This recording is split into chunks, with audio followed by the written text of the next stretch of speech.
character, known as the Baskerville family's Hound, Vikir van Baskerville, who was wrongly framed by his family and father even though he was loyal to them, was sentenced to death by guillotine. Vikir, at the moment of his death, thought to himself that if he were to ever live again, he would hunt down his prey no longer as a hound again. An unsettling scene is introduced to Vikir as he tries to make sense of his surroundings. Feeling that his body was heavy and in an unknown setting to him, he thought that he was in hell. In the grand estate of the Baskerville family, babies are seen in their cribs, crying and making noises. A man is introduced as the patriarch of the Baskerville family. He comments that the babies were insignificant. He walks through the room, commenting that the babies gathered this time were trash. As he walks he notices Vikir being silent as compared to the other babies. He orders the servants to bring the babies to the cradle of swords. The servants obey. Vikir recognizes the man as the main culprit behind his death in his previous life. Hugo le Baskerville. Seeing Hugo's younger appearance, the MC concludes that he had regressed to back when he was a baby. Recalling his past life, he was a hound, born from an illegitimate family, while receiving training in a poor environment. Hounds must be devoted to missions that include assassination, intelligence, ambush, and others. A hound simply takes care of dirty work. This was so that the Baskerville could remain the best amongst the 7 families. The MC remained loyal because he wanted to be acknowledged by the family and Hugo. However, 10 years after the gate to the demonic gate was opened, even with the victory of the humans against the demons, the reward our MC was given was being put down like a simple dog. The main reason behind his execution was that he knew too much. MC clenches his fist, swearing to never live that life again. MC wanted to take revenge immediately but was unable due to his baby's body. He rolls around angrily. He realizes that he needs to become stronger and that the Cradle of Swords was the perfect opportunity. The Cradle of Swords was a trial that every child in the Baskerville family must go through. Children are thrown into a maze of swords, where they need to reach the Styx River to be assessed for their talent. The Styx River was a legendary river that turns children's bodies into iron but is limited to the number of children it can affect. The MC recalls that the fastest route to the river was a straight path out of the helix-shaped wall of blades. The MC crawls past the swords, remembering that in his past life, he could not receive the effect of the river, making sure that this time was different. For men are watching, as the MC dunks himself into the river, wanting to keep it all to himself as long as possible. The MC begins to sink into the river. The water seeps into his wounds, being first had its advantages. The MC covers his mouth to endure as long as he can regardless of the pain. 2 servants are shouting to the MC to come up of the water else he dies. Hugo simply laughs. He asks Barrymore, the head butler, how much time has passed. Barrymore replied that around 7 minutes have passed. Hugo is amused at the fact, stating that the MC might die since 7 minutes have passed. Hugo calls out to the MC, asking him to come out.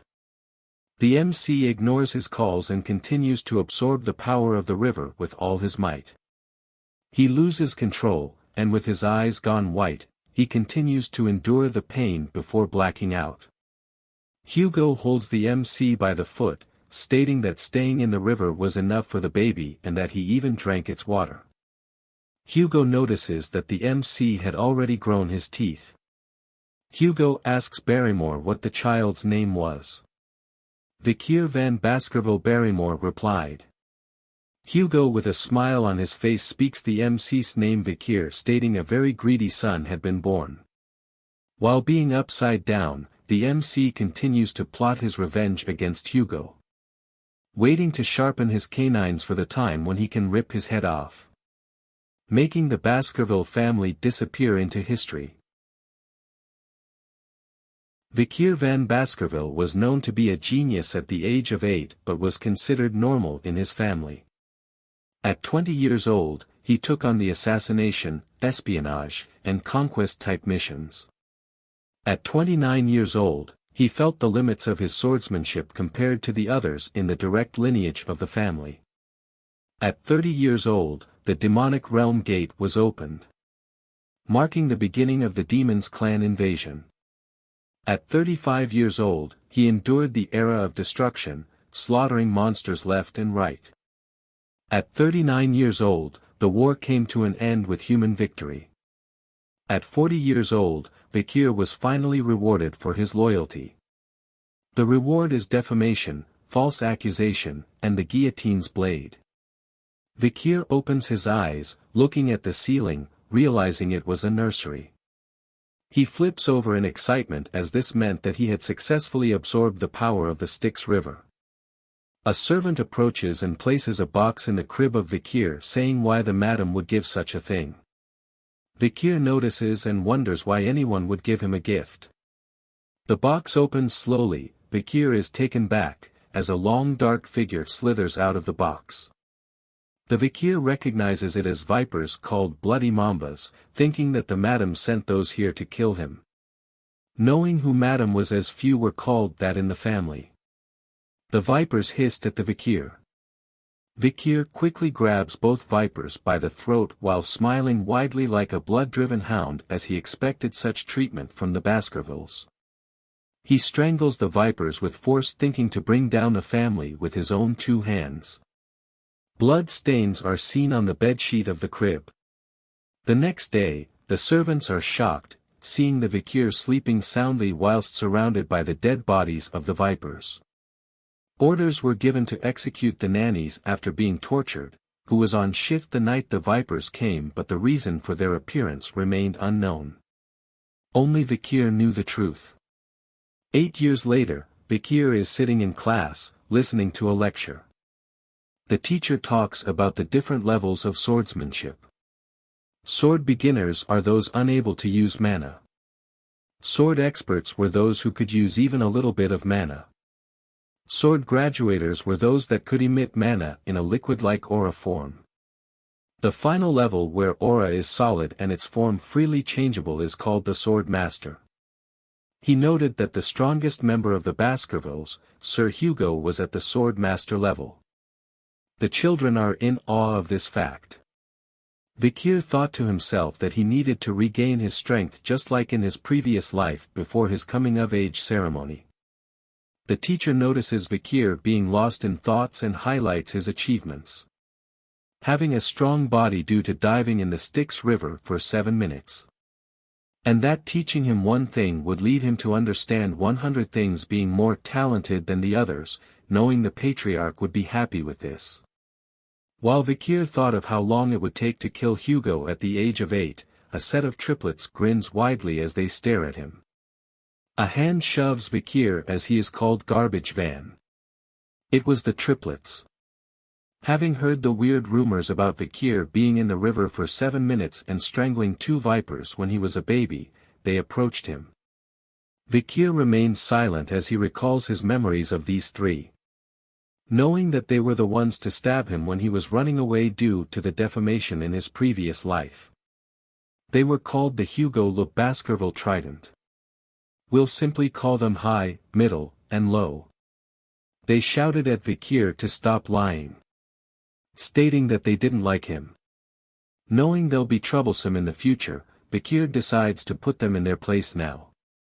High points a knife at Vikir, stating that his body was like steel since he was in the river for so long, making him immune to injuries from blades. High asked if he could test it. High calls Low. Low covers Vikir's mouth to stop him from breathing, stating he would eat his hand if Vikir endures for 3 minutes.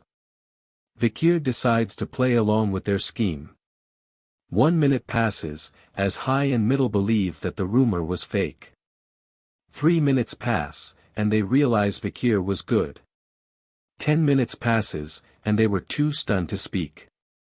They decide to let Vikir go. A crunching sound is heard as Low looks at his hand, and blood appears. Vikir spits as Lo screams in pain. High and middle shout at Vikir asking what he was doing. Vikir, with bright red eyes, as he wiped the blood off his smile repeated that they said they would eat their hand. High and middle refute back by saying they weren't scared of Vikir but Lo was afraid as he held his bleeding hand. High and middle stare at Lo in disbelief. They attempt to leave to find a priest to fix Lo's hand but the Vikir stops them. In anger, High stabs Vikir in the stomach, stating they were older than him. To his surprise, the knife didn't cut him. Vikir reminds them that being in Baskerville meant that power and talent are greater than age. High screams in pain, as Vikir twists his hand. Vikir, in Hound mode, grins widely and tells them to play till the end with him.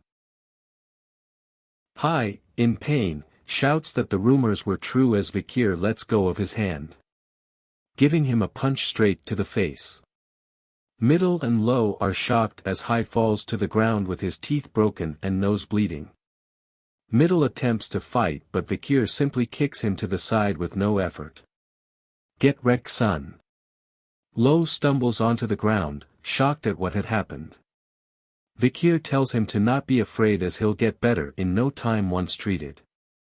But warns him as he picks the knife off the floor, that he won't be leaving the room. And that they had to live with the discomfort of their own bodies at this rate. Vikir offers one of them a chance to leave the room, as he stares at the knife in his hand. Lo asks which of them could leave, as the other two brothers hold their wounds. The knife is tossed to them as Vikir tells them to decide amongst themselves. Vikir slowly exits the room and mentions he can't wait too long and that it should be decided quickly.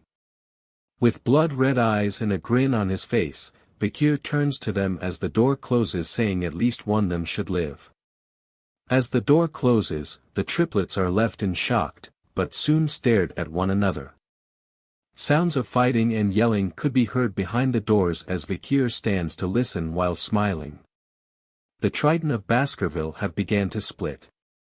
Barrymore reports to Hugo that another bloody situation have occurred with the Morgue clan in regards to the ruby mines, with the Morgue clan stating that it was theirs. Hugo says an opportunity in the future will allow them to discuss it properly and wonders what else was there to report. Barrymore reports that Vikir had scored the highest in the Titan exam. Hugo smiles happily at that fact and wonders when the practical exam will happen. In 5 days, Guardian Knights have left to prepare. Barrymore replies, making the fortress vacant now. Barrymore further reports about the fight between the young masters, stating that there were no deaths but that High's teeth were completely damaged, Middle's jaw was smashed in and Lo's left index finger was amputated. They had recovered from their physical injuries but their mental state was damaged. Hugo is surprised to hear that the triplets were fighting amongst themselves as they were close with one another. Barrymore states that Vikir was involved, causing Hugo to be alarmed.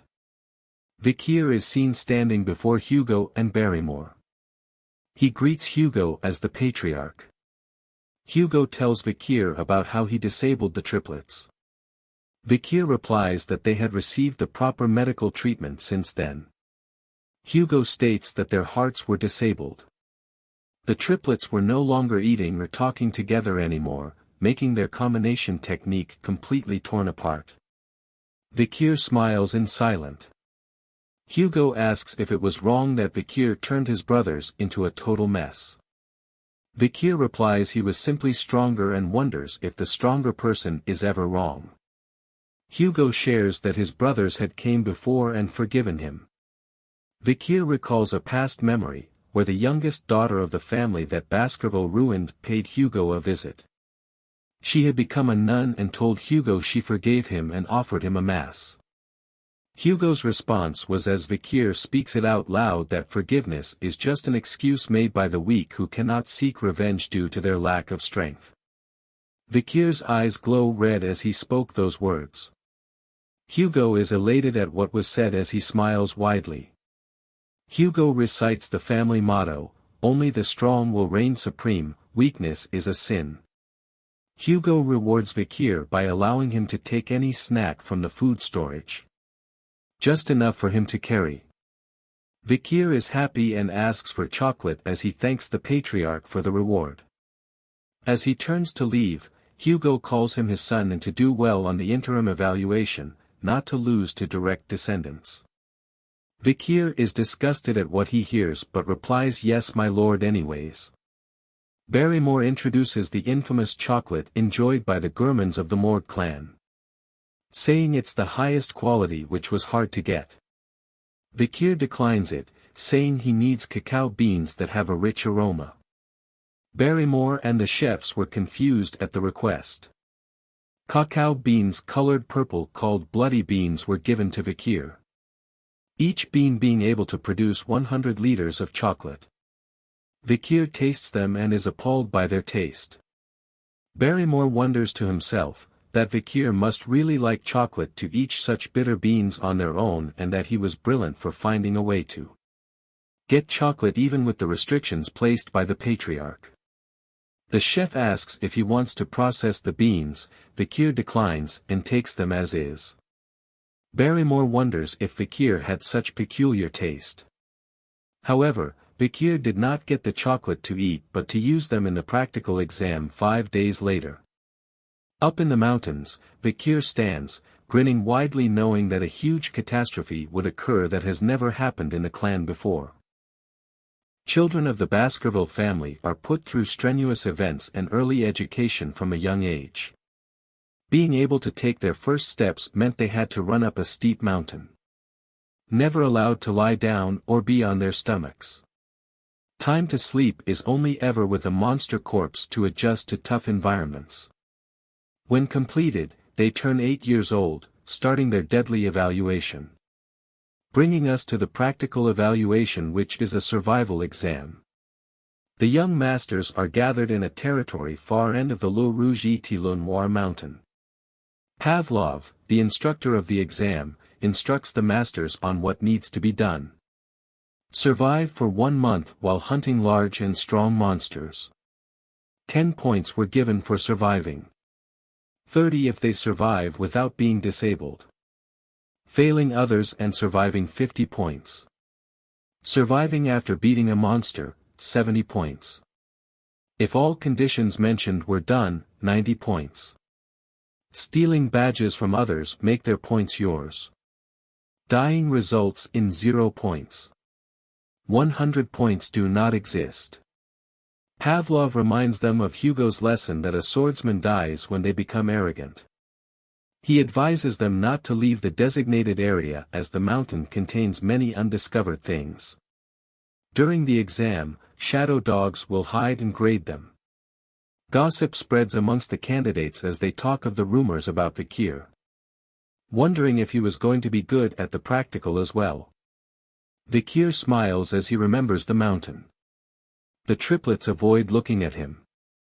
Pavlov rings the bell, marking the start of the exam, and praying for their fortune. The young masters instantly vanished, each with a plan of their own. The triplets argue with one another. The killing was not prohibited as it resulted in deducting points. Pavlov smokes a cigarette knowing that the shadow dogs will keep casualties to a minimum. A shadow dog is seen following Vikir. Wondering where he was going, looking forward to Vikir's skills due to his previous achievements since young. Vikir arrives at a huge tree, noting that the soft ground is best. He decides to live and take a break here as the shadow dog watches him. Shadow dog is shocked at him taking a break. Vikir gathers wood and is building things like in Minecraft as the others fight amongst themselves. The shadow dog is in disbelief as Vikir simply was gathering resources and wonders if he plans to just hide here. He decides to leave. Vikir takes note that he had left while reminiscing about the past. Before, a subordinate had told Vikir that cacao beans make fish less smelly and that bloody beans were the best. Vikir stares into flames and smoke knowing he had finished preparing. Deciding to start hunting as pits of spears are seen surrounding him. A few days have gone by as Vikir walks into the restricted area. Back when he was a scout, he could walk around here causally. He notes a burning smell and finds burning poop. Yes, poop is on fire in this world. Meaning only one monster has that kind of poop in this area. Vikir is happy to find what he was looking for. A beast with flames in its mouth stands above Vikir. It was a hellhound. The hellhound was a beast that swallowed the hellfires of the oil world, causing its body to become one with flames. Vikir was barely able to defeat one at the age of 18 in his past life. Being 8 years old now, it was impossible for him to defeat it now. However, Vikir, thanks to his past life, he knew a way to beat it. He dashes towards the hellhound. Knowing that one of its weaknesses was moving in straight lines only, making it hard to change directions but easy to dodge. The hellhound is stunned that Vikir dodged. Vikir opens a bottle with water, spraying it across the ground as it was another weakness for hellhounds. They could not step across any volume of volume.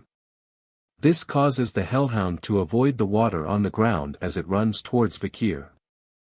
Thanks to the water, it exposes another weakness that all canines have, opening its mouth while running. Vikir takes a step back as the hellhound lunges at him with its mouth open, the exact moment Vikir waited for.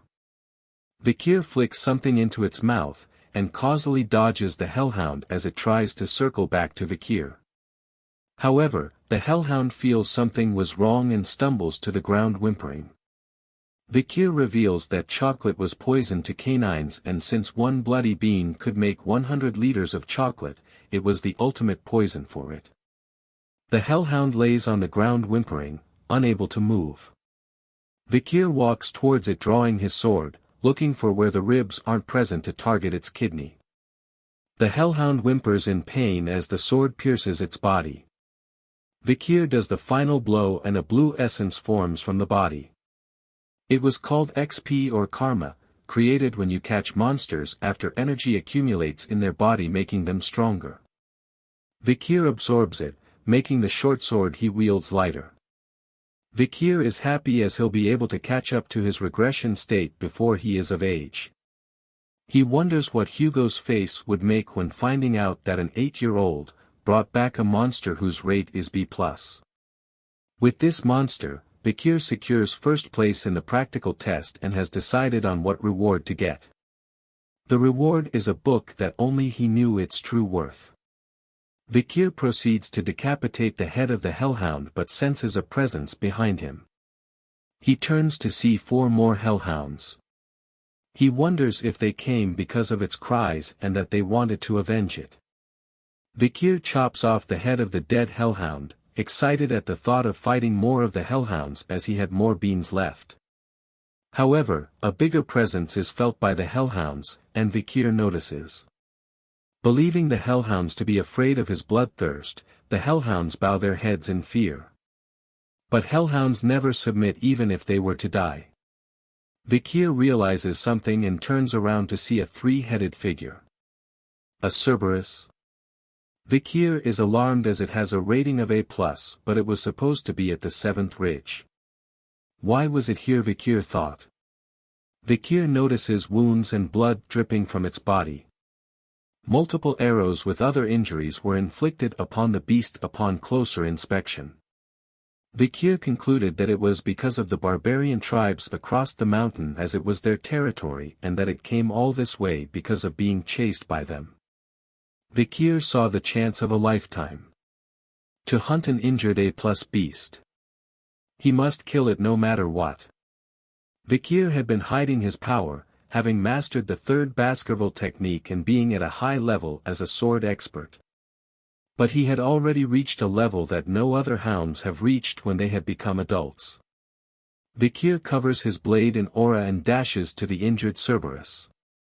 He attempts to slice one of its heads but was interfered with by its other head. He slices it in reaction. Upon slicing it, he realizes that killing it was possible. Due to the war with demons, Vikir was able to polish his swordsmanship and there was no sign of unnecessary movements to his techniques. Add on his strengthened body from the river Styx. All weapons Vikir worked against the Cerberus. But that was what he thought. Reality hits him hard, as the Cerberus lands a deadly blow on Vikir, smashing his sword to bits. Vikir lets his guard down for a moment, resulting in a deadly blow from its claws. Vikir is flung straight into a tree. He coughs blood as his eyes turn white from the impact. He suddenly awakens, thinking if he had lost consciousness after the direct hit that was dealt to him by the Cerberus as it walks towards him. He feels the pain in his left arm, making him think that his arm had been ripped out. He checks to see and is surprised to see his arm still intact. He thanks the river Styx effect for keeping his arm. The Cerberus readies for another attack. It dashes toward him, smashing the tree that was behind into bits. Vikir leaps out of the way before it could harm him. He thought to himself, even though his arm was still there, the damage still remained and that wouldn't be able to take a second hit.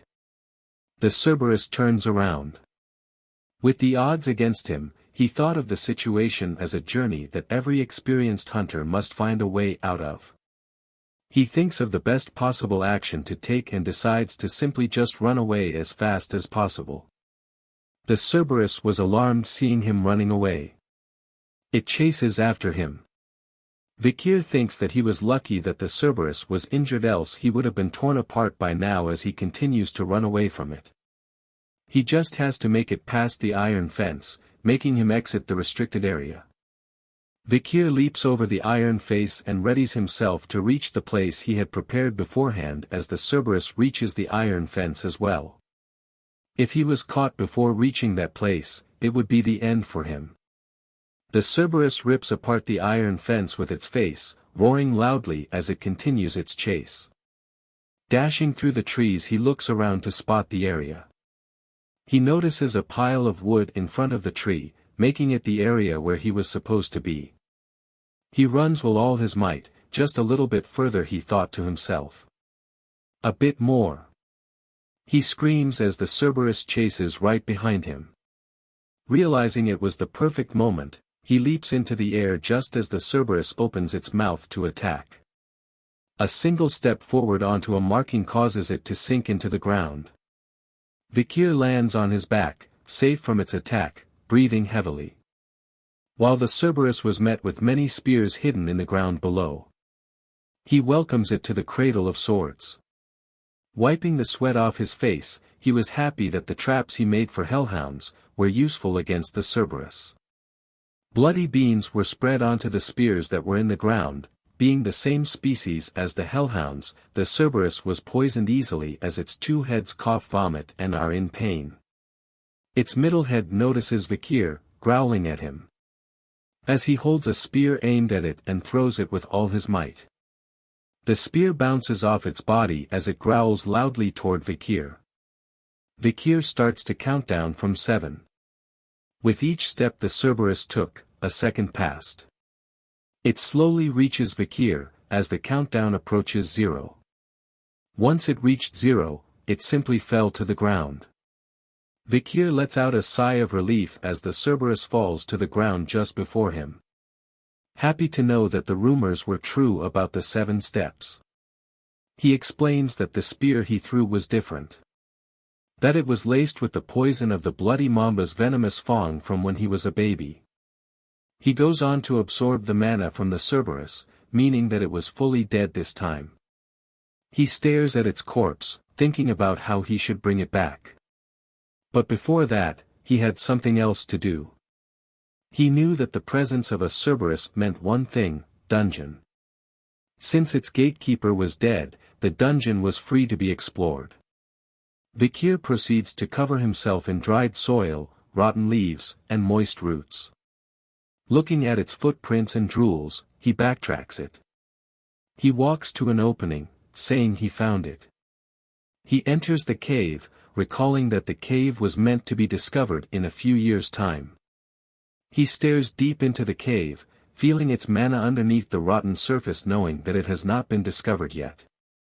No light was given out, making the cave seem deeper than he thought. He smiles happily, excited at what treasures are laid within the dungeon as he slowly enters. As he walks further deep into the dungeon, Vikir notices red veins of ruby minerals throughout the area. Feeling that they were connected to the Red All Mountain. He notices light appearing before him, indicating that it was the entrance to the dungeon. The light shines brightly at him, making him cover his face with his hand. He enters a large room, and at the center of it was a floating red stone. Realizing that the dungeon's interior was bright due to the mana imbued into the ruby as he approaches the floating ruby. He notices something behind it, a skeleton with a note. Showing that someone had been here before him. He inspects the skeleton, seeing its injuries caused by stabbings and that there were dried brown bloodstains as he picks up the note on the ground. A long time has passed for the skeleton. Vikir reads the note and recognizes it as a Baskerville member's writing. The note reads that the writer did not want to reveal his name, and asks to be called Cain. The reason behind the note was to prevent other generations from doing what he did. Further explaining that the stone chamber was talked about in the family as a legend. His brother, Abel, and he had coincidentally came across this place, raiding the dungeon and its countless trials. They had killed many monsters before arriving at the chamber, to find the final assignment to the place. The final assignment tied their feet here for a very long time. 3 years to be exact. Vikir can't believe that they stayed for 3 years, hinting that the brothers really wanted the treasure and that the final assignment was somewhere in the chamber. He looks at the stand of the floating ruby and sees some writing. When entering it's 1, but once inside it's 2, when leaving it's 1 was the riddle written on the stand. The note continues, with the brothers contemplating the ominous text forever until they came to a conclusion. The fact that they were twins meant that they were once one in their mother's womb, but when given birth they became 2. Meaning to get the treasure they had to become one again, and only one of them could leave with the treasure. After a fierce battle, Cain killed his brother and there was only one left in the stone chamber. But there was no change at all. Cain wonders why the treasure did not appear even after killing his own brother. He wonders why screaming. He decides to leave, wanting to tell others that found this place to leave immediately and that there was nothing to obtain in this devil's den that only serves to taunt humans. Vikir concludes that the brothers had done all sorts of things, only to leave empty-handed. Knowing that he had no twin, Vikir believes that the brothers had misinterpreted the text as he looks at the ruby. Thinking of the riddle once again. He thinks hard, knowing that no dungeon cannot be beaten. Upon looking at the skeleton again, an idea comes to mind. Vikir figured it out. Stating that the brothers were unlucky due to being twins, and that idea had they fixed to it. He mentions that the answer lies in the dungeon as he reaches for the ruby. Saying that when he entered the dungeon, he was 1. But as soon as the ruby light was cast upon him, he was 2 due to his shadow. He smashes the ruby into pieces, knowing that without its light, darkness re-enters, making the stone chamber open its final stage. The riddle answer was shadow. Pieces of the ruby that fell to the ground started to rise up, and energy from the rubies opens the passageway in front of Vikir. Vikir smiles happily as the final stage opens. Revealing a sword, the relic of this devil's den, the cause of the brothers' death. The sword glows red with an evil aura. The text below it states that only those with Baskerville's blood can wield Beelzebub. He was shocked to find that the sword was Beelzebub as he stands in front of it. He recalls reading a picture book during his childhood about the gluttonous fly, Beelzebub, who was an unprecedented great monster that invaded the lands in the old legends as part of the devil's holy constellation called the 7 Calamities. To stand up against the 7 calamities, the heads of each of the 7 families took one each. The first patriarch of the Baskerville fought against Beelzebub. Remnants of Beelzebub were stored in the lands of the Baskerville. Its demonic energy was said to lure monsters, an old legend that no one believes now. But the legend was true, as the sword was taken by the demon clans, resulting in countless deaths among the humans on the battlefield. Vikir grabs the sword in excitement, saying that it won't happen again, as the sword was now his. As he holds on to the sword, it lets out a ferocious energy as if it was howling. He grunts loudly as the sword seems to be absorbed by his hand. The sword places itself into Vikir's hand before appearing as a blade from his arm. He mentions that he was lucky to have a blade made from a devil's holy constellation, as the blade exudes a murderous aura. His red eyes glow similar to the blade as he raises it to his face, wondering how much stronger he'll be in this life. Looking around, he realizes that there was nothing else for him to take and prepares to leave. But he feels something was wrong with his body. He stumbles onto the ground, wondering what was wrong. Was he dizzy? No, he was hungry. The blade makes noise and Vikir wonders if it wants to eat something. He leaves the dungeon, holding his stomach in hunger. Hunger was ringing inside his stomach. Noting that his sense of smell had improved as he smelled something delicious. The sword pulls him along, much to his surprise, wondering if there was something to eat in the direction it was pulling him to. He reaches the corpse of the hellhound he had killed before. The blade shoots out a tube into the corpse. As it absorbs the blood, Vikir feels his inside were getting back to normal, guessing he was starving for a long time.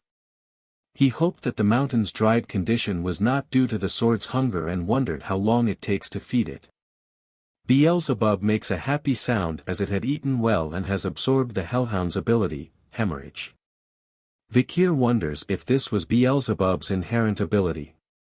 Beelzebub was the glutton of files and was said to possess the power to absorb its enemies' skills as its own. Since its absorption amount was close to infinite, many people lost their abilities and became obsolete.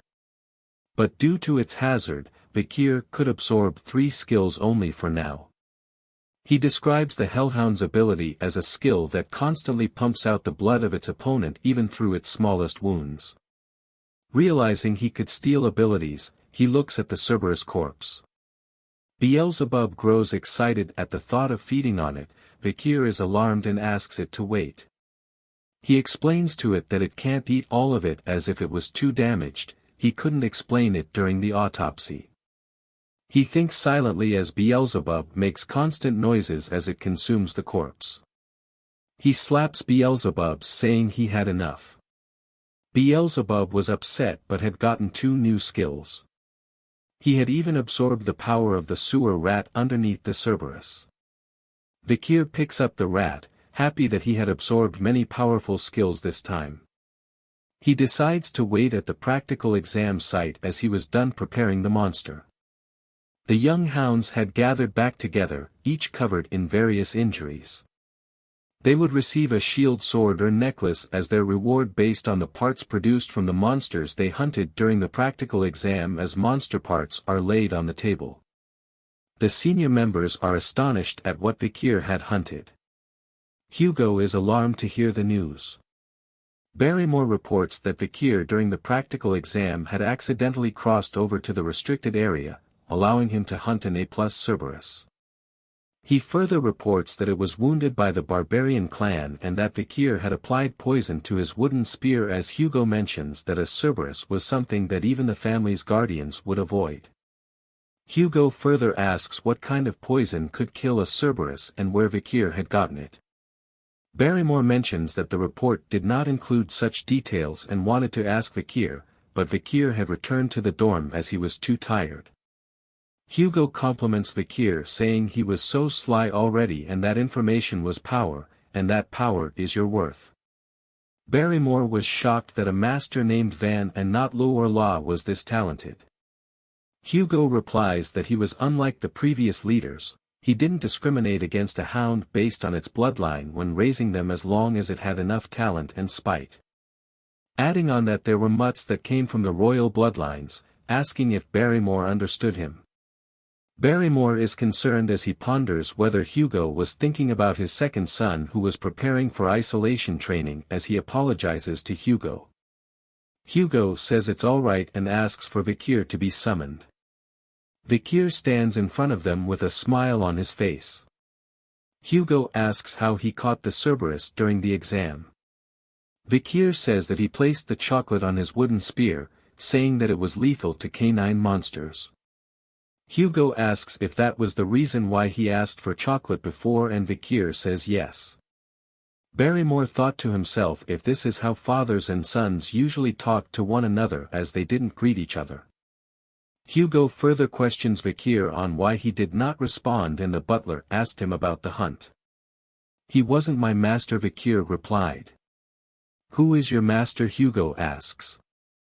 "The master of the clan, since he belonged to the clan," Vikir responds. Hugo is happy with the reply. He rewards Vikir with the corpse of the monster and grants him a wish. Vikir wishes to be granted access to the 10,000 Epistle Library. The 10,000 Epistle Library was one of the largest libraries in the empire and resided deep within the heart of the Baskerville clan. Hugo ponders, asking if he knew that only the patriarch and second in command along with their direct descendants were allowed to enter. Vikir says that if it was not permitted, he would give up on it, thinking that he needs to sneak in instead. Hugo grants him access, much to Vikir's surprise. He asks him to read the 6th technique of the family located within the 6th restricted zone deep inside the library. Vikir is stunned as he was just given permission to learn a technique that an illegitimate child was not allowed to. Recalling that Hugo's current level was the 7th technique and that in his past life, Hugo had reached the 9th. Remembering the discrimination he faced in his past life, Vikir promises that in this life, he will surpass Hugo. As he will obtain the greatest essence of Baskerville, a textbook containing the teachings of the first patriarch who subjugated the 7 great disasters.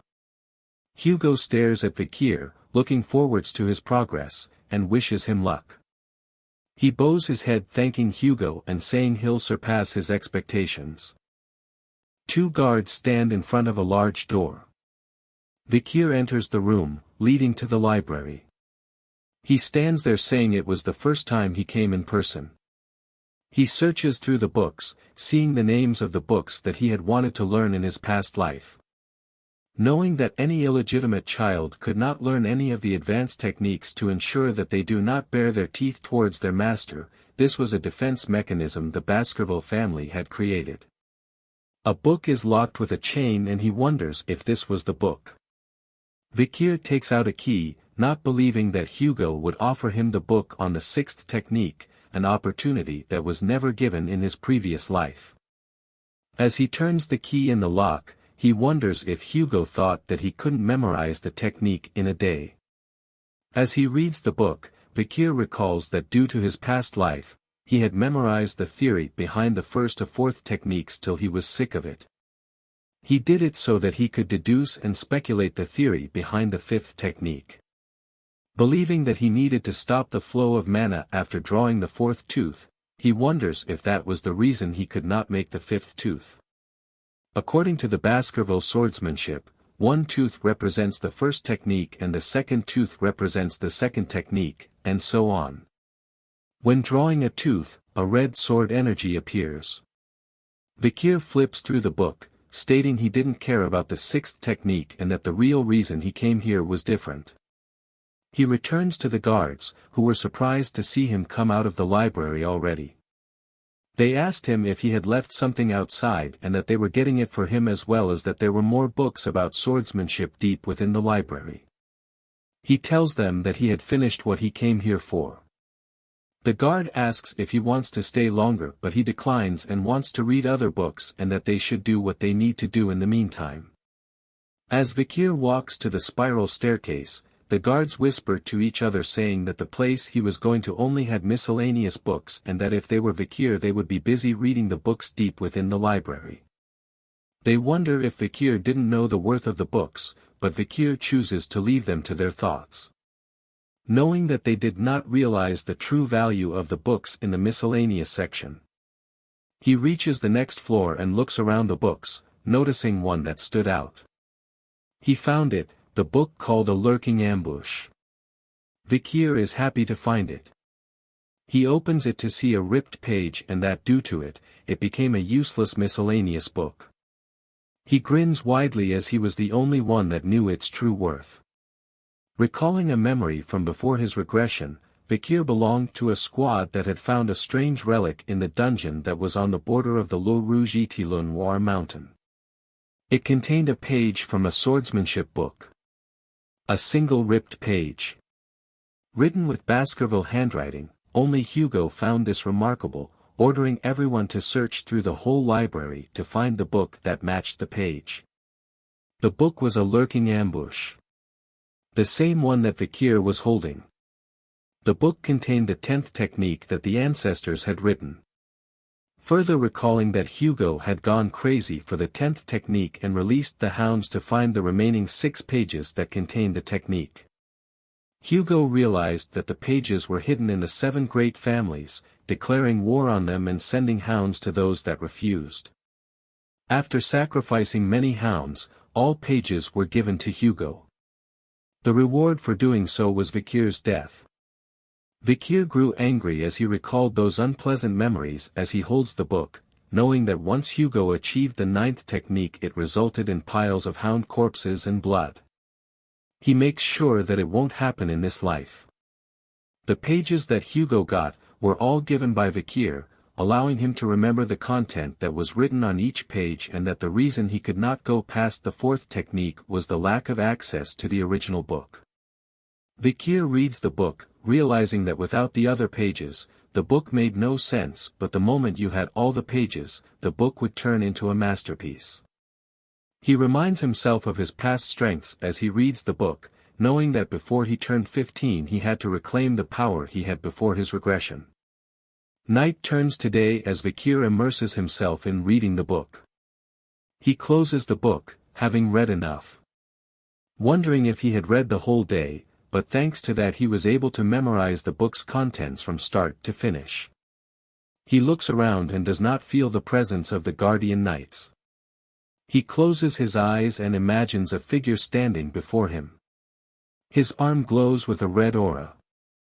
He opens his eyes and strikes the figure before him using the 1st technique. Continuing the strikes and moving on from the 1st to the 2nd technique and more.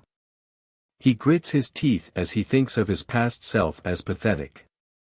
He worked hard to reach the highest level of graduator aura but was unsuitable to learn a proper sword technique, making the direct bloodline hostile to him. The main reason was that he was an illegitimate child. He dashes to the side of the figure once again, asking if they thought he would live the same way again. As he approaches the figure, it transforms into the older version of Hugo. Vikir slices Hugo relentlessly and exits the imaginary space. Breathing hard, he looks at his hand, thinking he was still weak and if he actually drew out the 5th tooth. He clenches both his fists in victory at the feat he had just done and felt happy to the point that he almost cried. He continues to look around, wondering if a sword was nearby to test the 5th technique again. Breaking records in Baskerville history, a young hound's canine teeth bared towards his master were growing. Finally succeeding in drawing the 5th tooth, Vikir believes that he could reach the level he was at as long as his mana could support it. Smiling happily, he notes that his mana capacity had increased and reached another level. A red liquid aura covers his hand, showing signs of a graduator. Vikir had gone from a high-class sword expert to a low-class graduator. A point that had taken him 30 years to reach, but he reached it at 8 years old now. Graduators are on a whole different level compared to sword experts as their aura turns from solid to liquid, density increases, and allows for it to be used more freely. Knowing his swordsmanship was better now and that he could reach the 10th technique, meant endless possibilities. Piercing Fong was what he learned before, which was able to make him stronger in a short period of time but had limitations. However, the lurking ambush was the perfect sword technique that could transition between offense and defense with no growth limitations. Vikir places the book near the window, thinking that he could challenge a mid-class graduator and has a 100% chance of assassination and about 50% if they faced head-on. The only problem he had now was how much to show Hugo. He couldn't show too much or too little of his strength as he takes out an object from his pocket. He places it in front of the book, using the sunlight to make a small fire on the book itself. Vikir grins to himself at what he just did. The book is set aflame as he makes it impossible for other to reach the 10th technique and that he was the only one that knew how this time. The guardian knights appear behind him, asking what the smell was.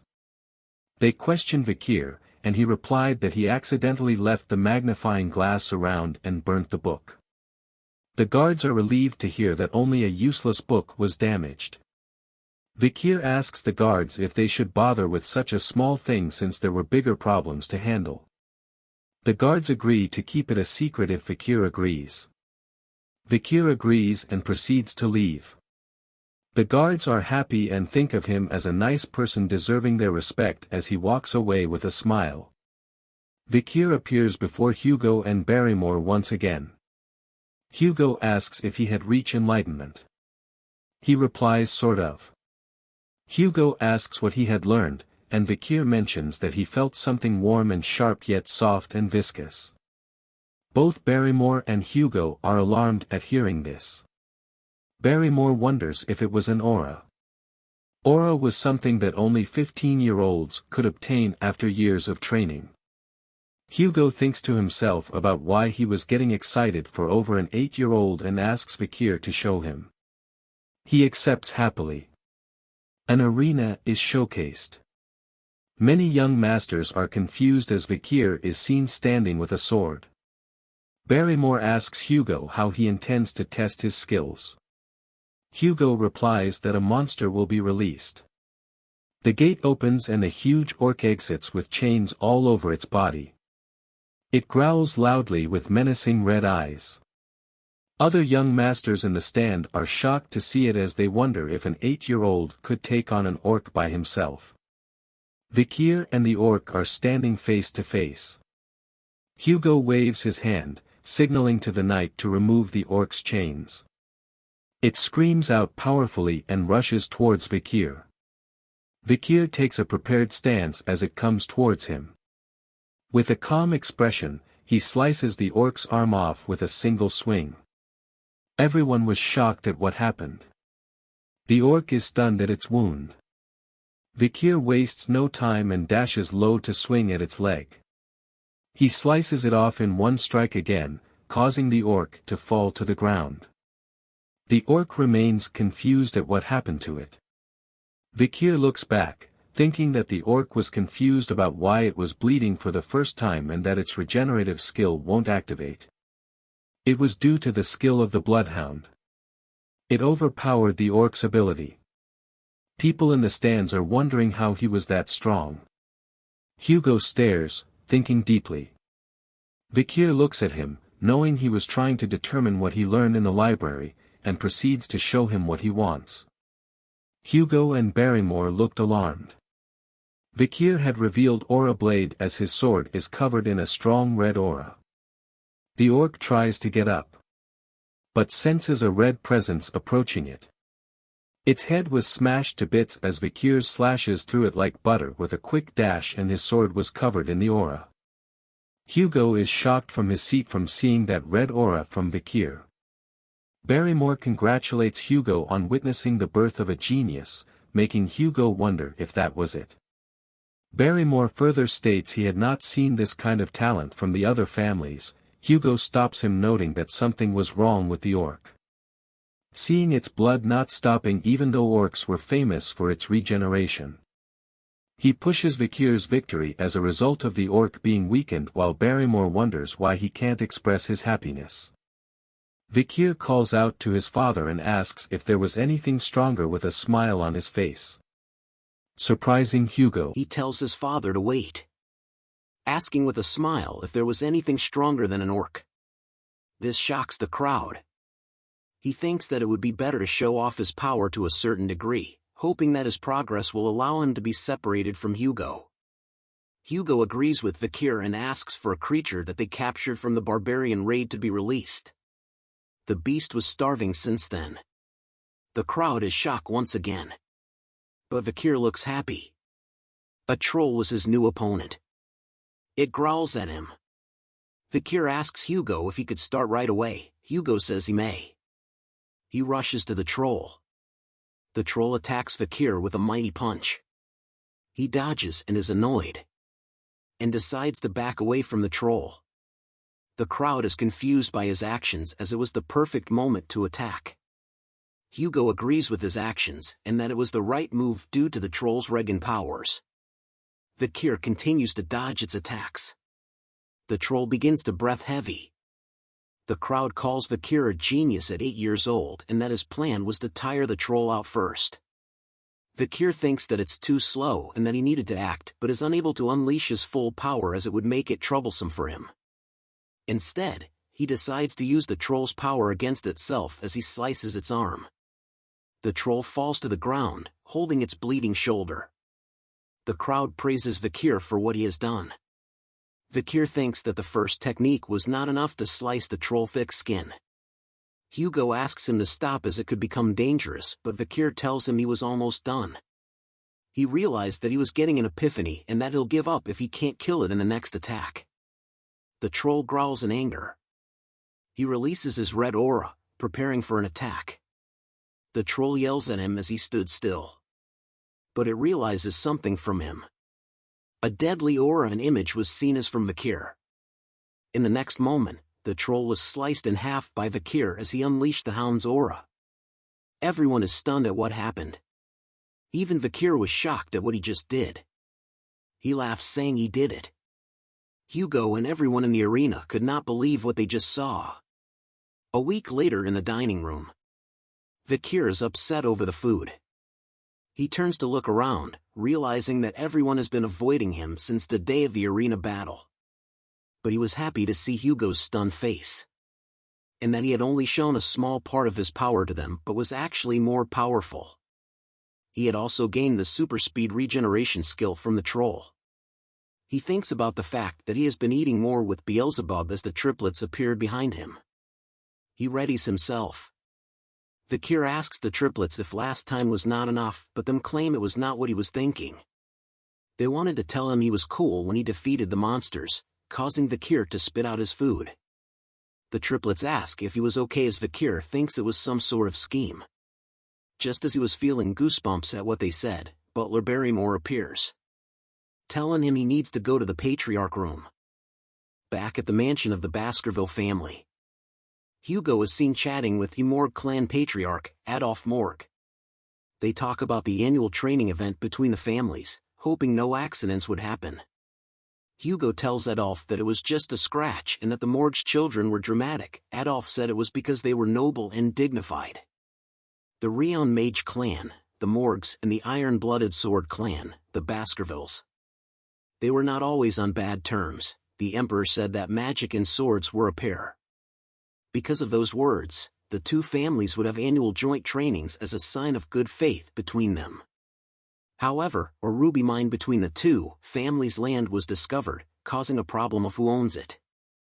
Adolf asks if there was a supernova in the Baskerville family that was born with great blessings and skill, and Hugo brushes it off saying it's not a big deal.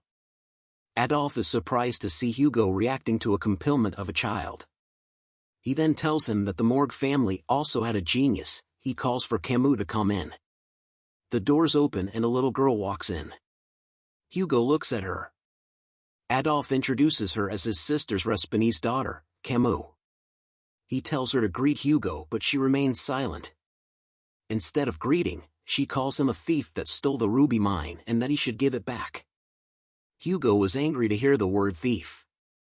Adolf is surprised at her words, and she told him that it was what he said in the carriage and that the annoying Chin Beard stole the ruby mine. The words annoying Chin Beard further annoys Hugo. Adolf says it was a misunderstanding and Hugo agrees saying she was just a child. But Camus shouts at Hugo to give back the rubies as she doesn't have enough to do research. Enough!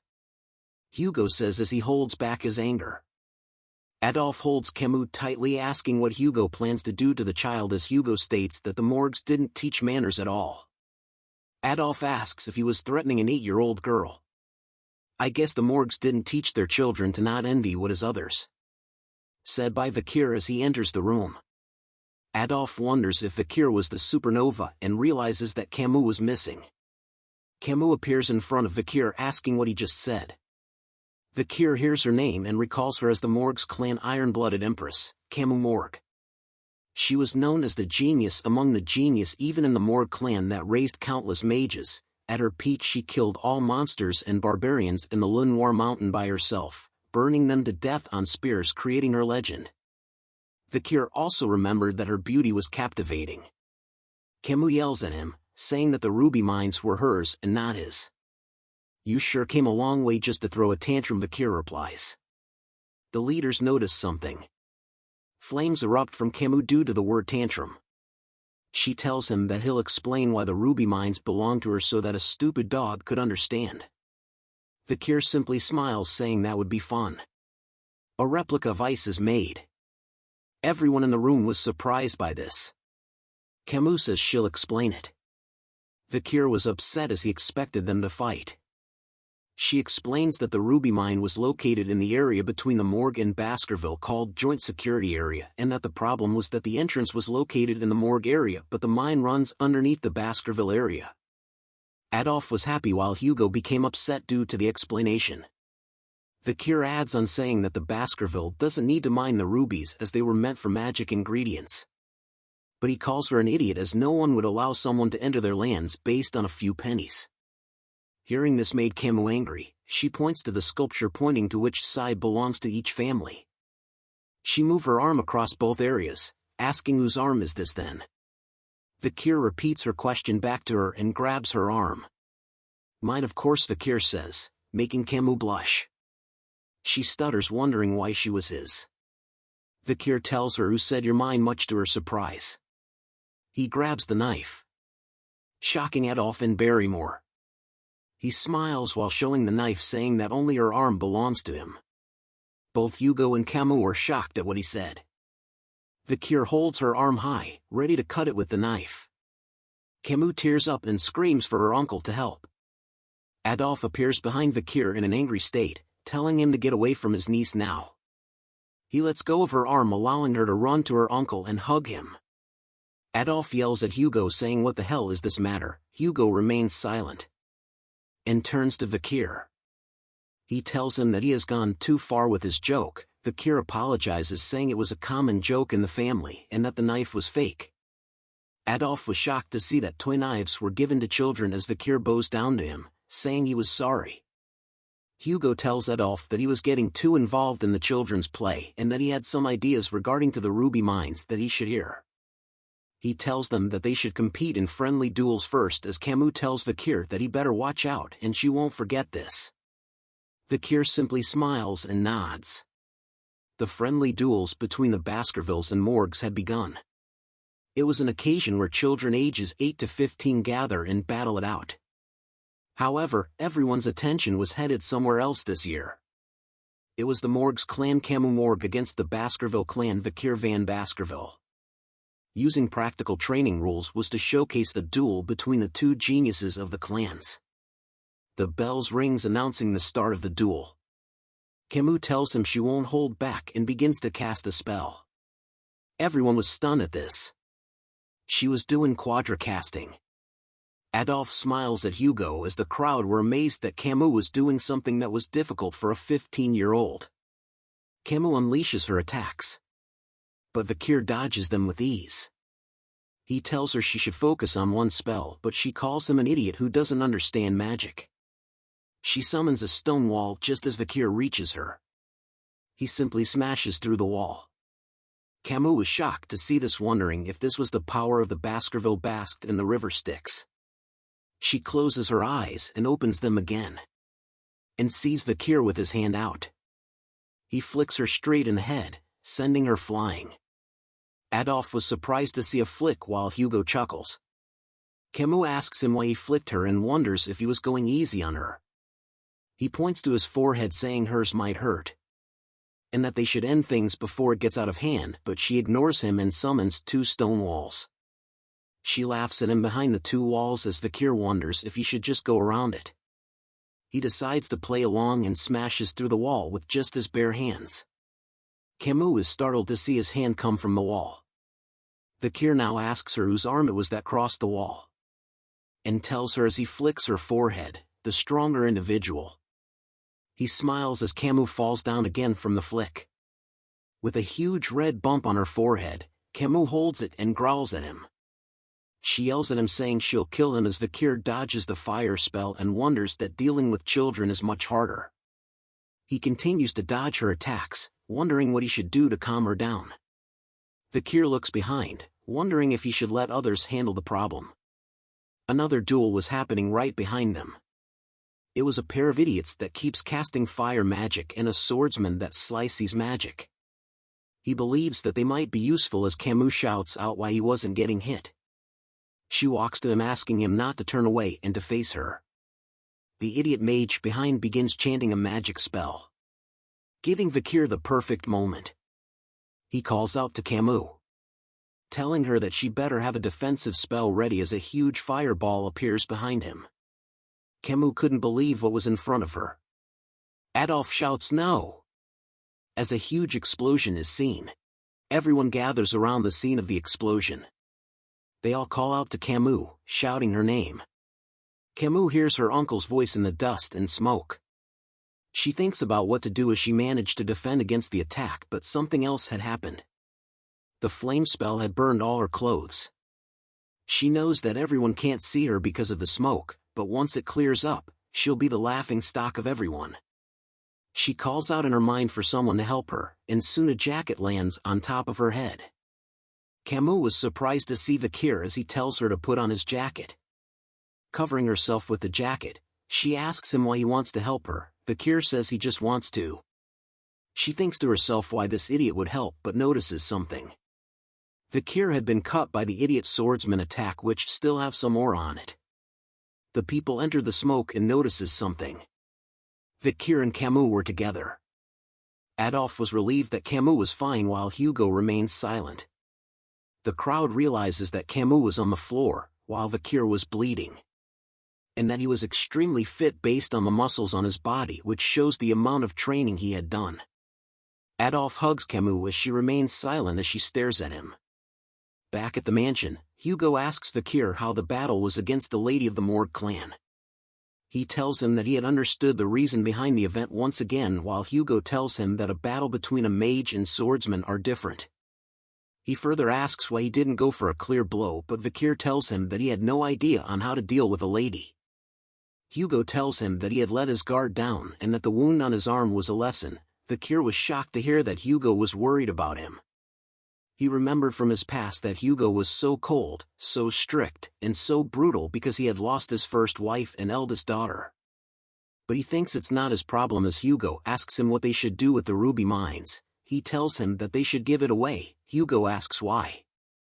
Vikir explains that the main purpose of the Baskerville clan was to grow its territories and that the monsters and barbarians near the ruby mines are a problem, and that they should utilize the Morgue clan well to deal with those problems, which helps to minimize their losses with the expansion into that region. Hugo tells him that he was right. Vikir further explains that once the Morgue clan claims the ruby mines, all they need was to push the monsters and barbarians into that region, allowing for them to take care of all the problems at once. Hugo likes the idea that the rubies will be bathed in the blood of their enemies and that the Morgue clan will think twice before entering their area. He rubs Vikir's head, telling him that his idea was 90% aligned with his, as Vikir thought to himself that the idea was originally Hugo's idea from the past. Vikir tells him that they needed to keep an eye on the Morgue's movement. Hugo tells him he had increased the number of hounds scouting the area. As they walk further, they encounter Adolf and Camus waiting for them. Adolf asks if they could talk once again before they return, as Camus blushes while hiding behind Adolf. Back at the room, Hugo asks what they wanted to talk about. Adolf tells him he needs to mention one thing. He wanted to discuss other ways to resolve the issues of the ruby mines other than paying for it. Adolf suggests an engagement. An engagement between the Morgue and Baskerville clan. Hugo asks which child did he have in mind. Adolphe proposes the eldest son of the Baskerville and the eldest daughter of the Morgue clan, Camus. He praises her, saying she was the best. Hugo tells him that the eldest son was 25 and about the age gap. Adolphe tells him the 17-year gap is not too big of an issue, but Camus speaks out, saying she will not marry anyone weaker than her mother. Adolphe tells her that she might remain single all her life due to her condition, but she remains absolute about it. Hugo tells her that this wasn't a buffet of her choosing.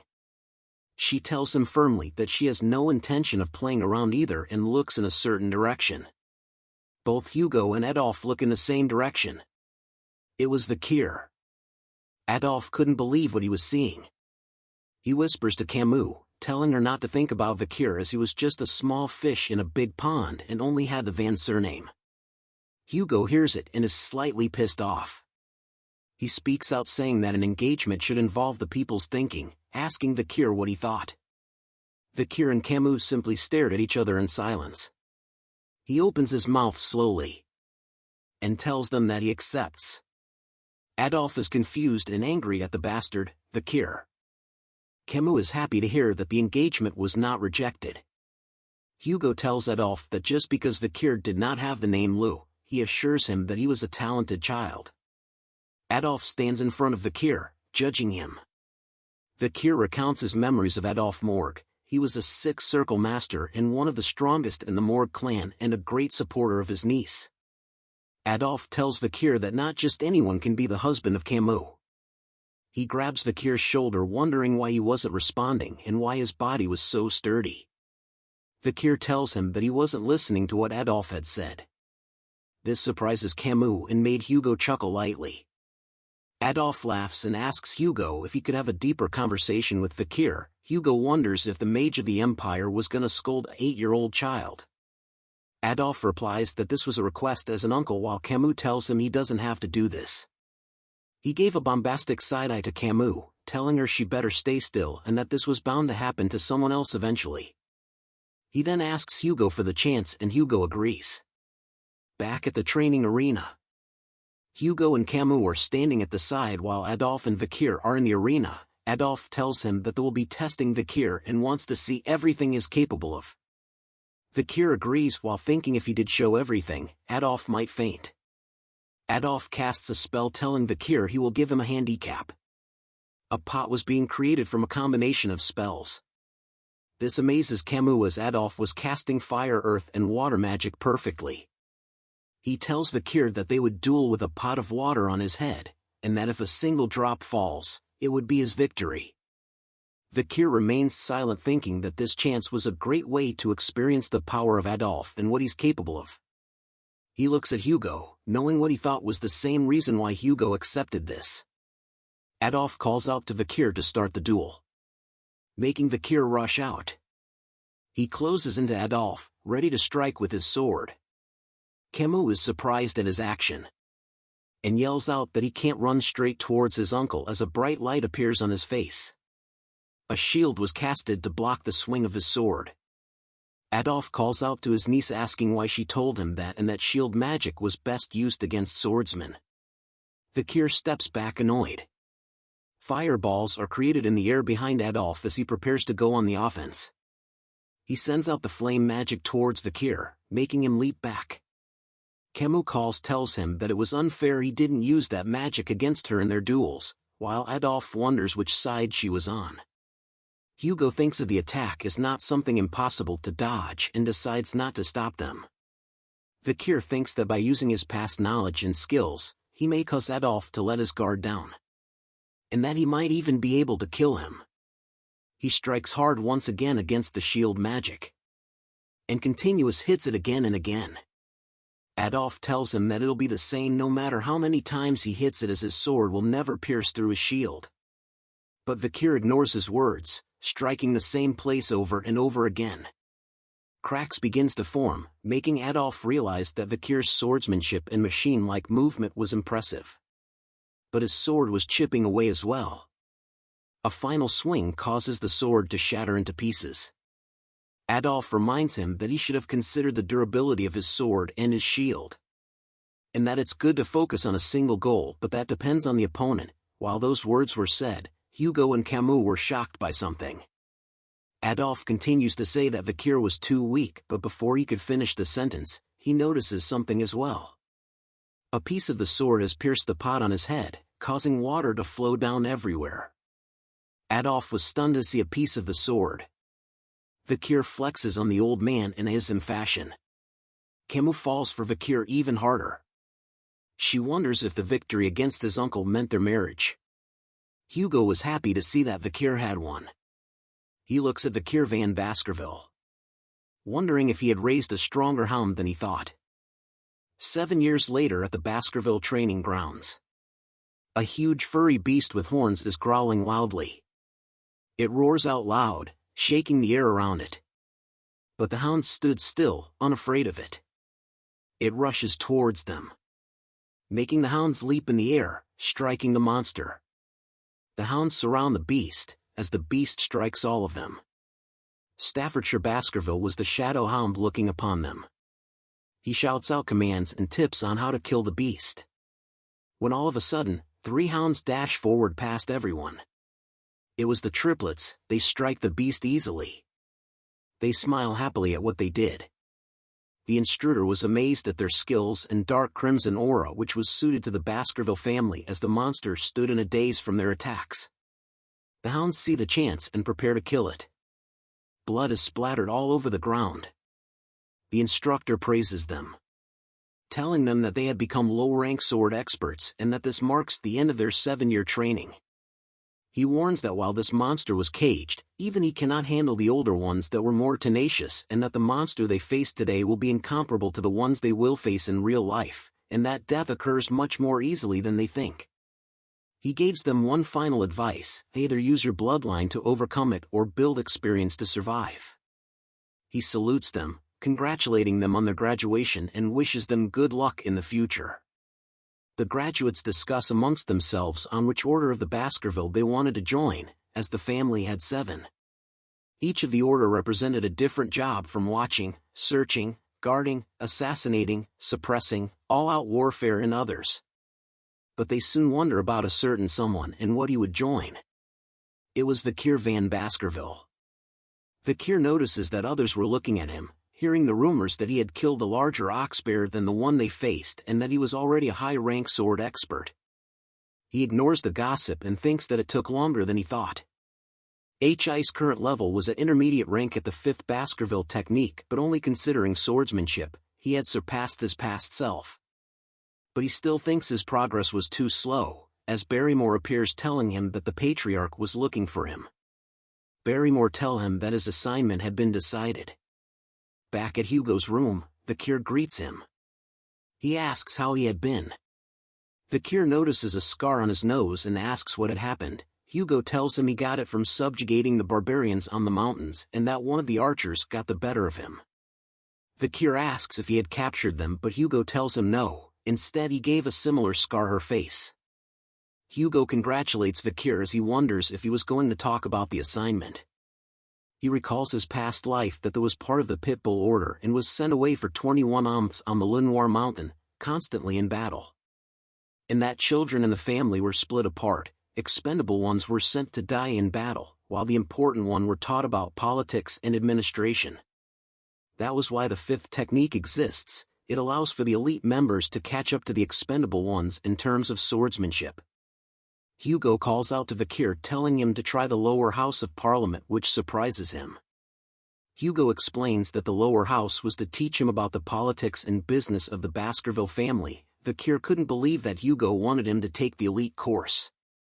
He praises Vikir for his achievements and that he was a genius, and that his position will be the deputy consul of the Underdog city, as both consul and deputy consul positions were vacant. He asks if Vikir will accept. He accepts, but says he has to mention one thing. Vikir talks about the incident with the Morg clan over the ruby mines. And so he requests to borrow something as part of his reward. This shocks Barrymore. He tells Hugo if that his request was too much, he could deny it. But Hugo allows his, with saying he trusts him and that he would not do anything foolish. Vikir tells him he won't do anything to worry him, still not comfortable with him calling Vikir a son. As Barrymore and Vikir leave the room, Barrymore tells something to Vikir. That Hugo treasures him deeply and that was why he did not dispatch him into battle immediately and that this was a form of kinship between them. But Vikir tells him that only happens if he does a good job. He recalls his past memories, where he was betrayed and killed by Hugo, feeling the sensation of when his head had rolled off the guillotine. With deep hatred in his eyes, Vikir promises that Hugo will experience the same sensation in this life. At the Baskerville territory called Underdog, we arrive at a beautiful mansion. A bald man is telling a pair of servants that the mansion and area has to be squeaky clean by tomorrow as the new deputy consult from the Baskerville family will be coming. A servant wonders what kind of person the new deputy would be and hopes that the person would be experienced in business. The servants continue to talk as Vikir walks by, catching their attention. The servant grabs Vikir's shoulder wondering whose kid this belongs to while telling Vikir this was a place you can't just enter. Vikir looks at him and tells him to remove his hand in an instant. He reveals a piece of paper to the servants. Making them realize that he was the new deputy, Vikir tells them to prepare women and drinks to have a party right now as he enters the building. The servants looked at him confused about the party. Drinks and food are seen along with various people drinking and laughing. A man is staring at this scene in disbelief. His name is Chihuahua Baskerville. He was the general secretary of the city of the Underdog and was very upset right now. He stares out the window wondering how ridiculous Vikir was to drink and party on the first day of his assigned job. This was because of the previous deputy who caused him to have a hard time due to the bribes, and now he's holding a party at the workplace. He finally shouts out that Vikir was a troublemaker and that only once the city was in ruins he will get it together.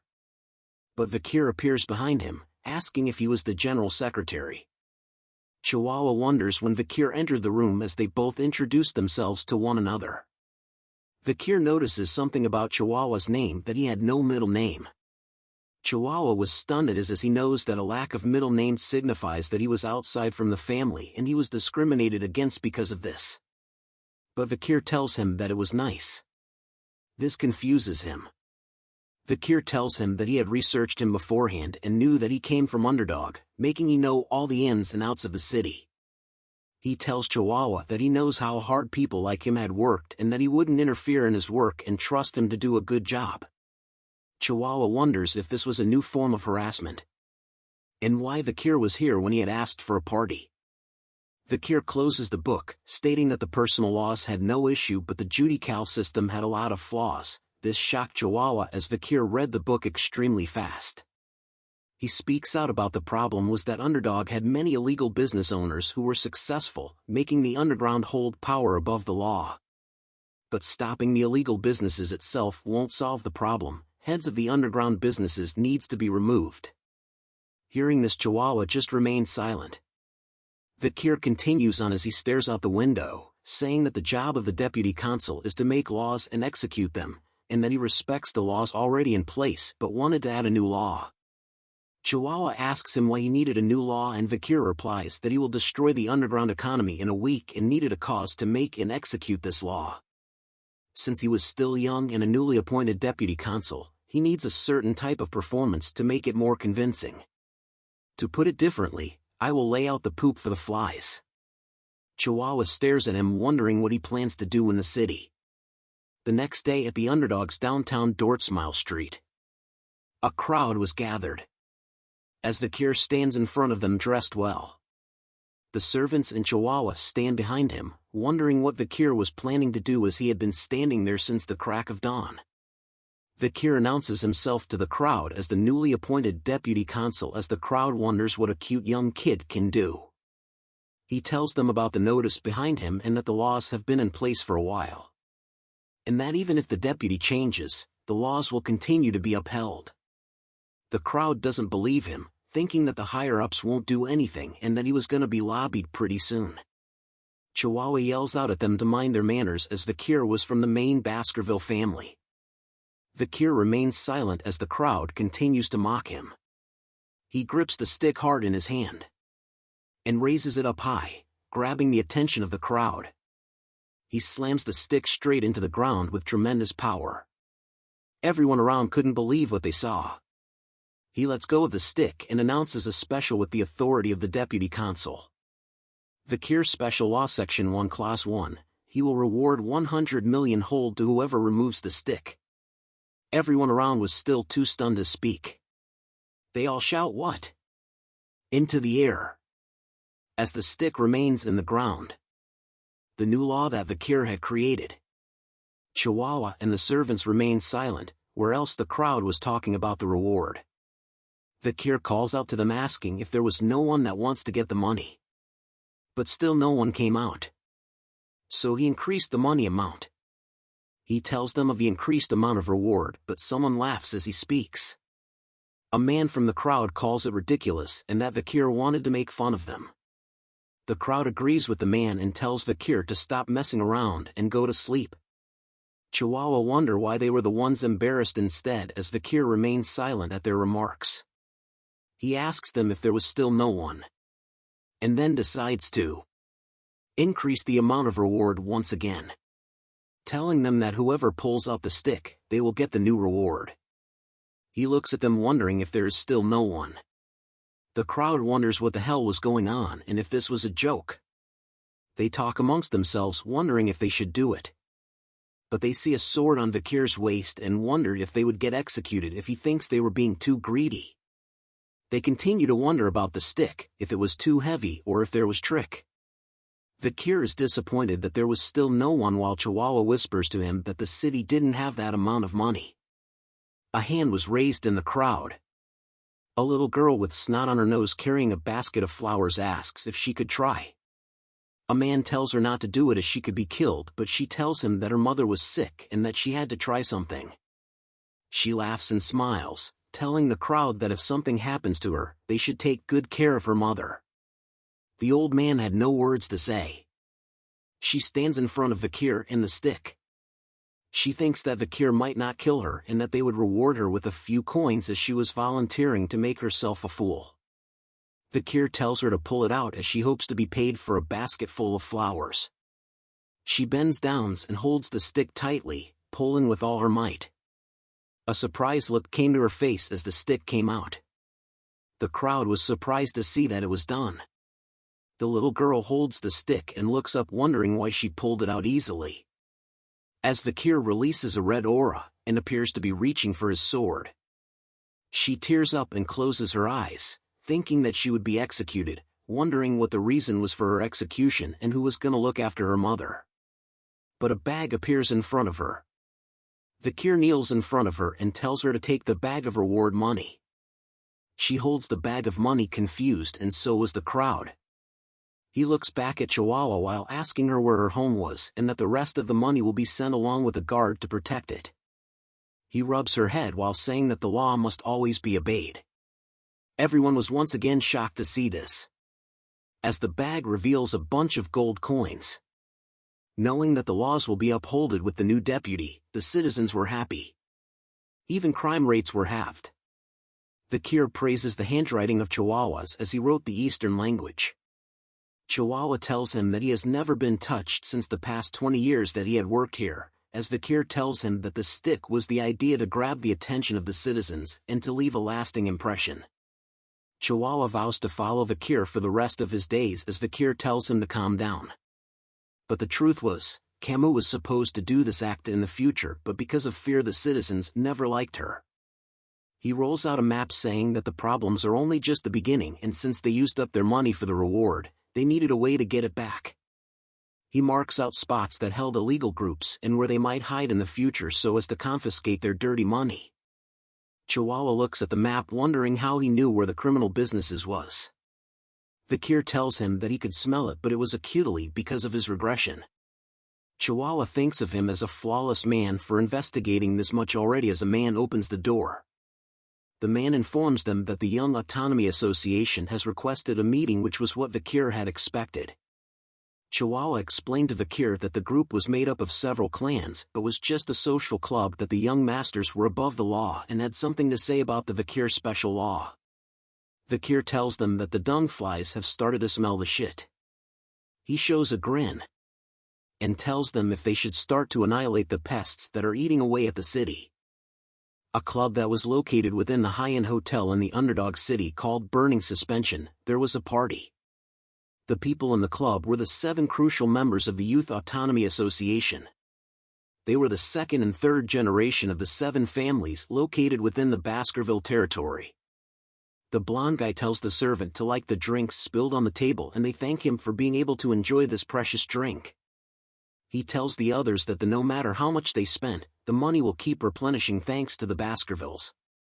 A man raises a glass, saying it was easy to kidnap barbarians to sell as the demand for slaves continues to grow as the Baskerville only cared about territorial expansion. They talk about how this club was better than the ones in the capital and that even the Baskervilles were protecting them as their personal hunting dogs. The blonde man calls the Baskervilles as idiots with swords as they had caused them to take the blame as they destroyed a loyal clan called the Mesamadunaro clan. And thanks to that incident, there were only 7 clans now. They continue to talk about the new deputy. The blonde man asks if they had heard of his name before and that he had caused a scene when he first arrived at the age of 15.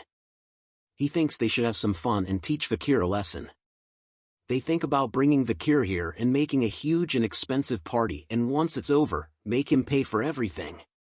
But say it was a joke so he won't bother them ever again. A servant appears in the room bringing out the female escorts. But one of them notices Vikir and wonders if someone had ordered a male escort. The servant grabs his hair asking him what he thinks he was doing here, as Vikir looks at him with murder in his eyes. A loud snapping sound was heard in the room.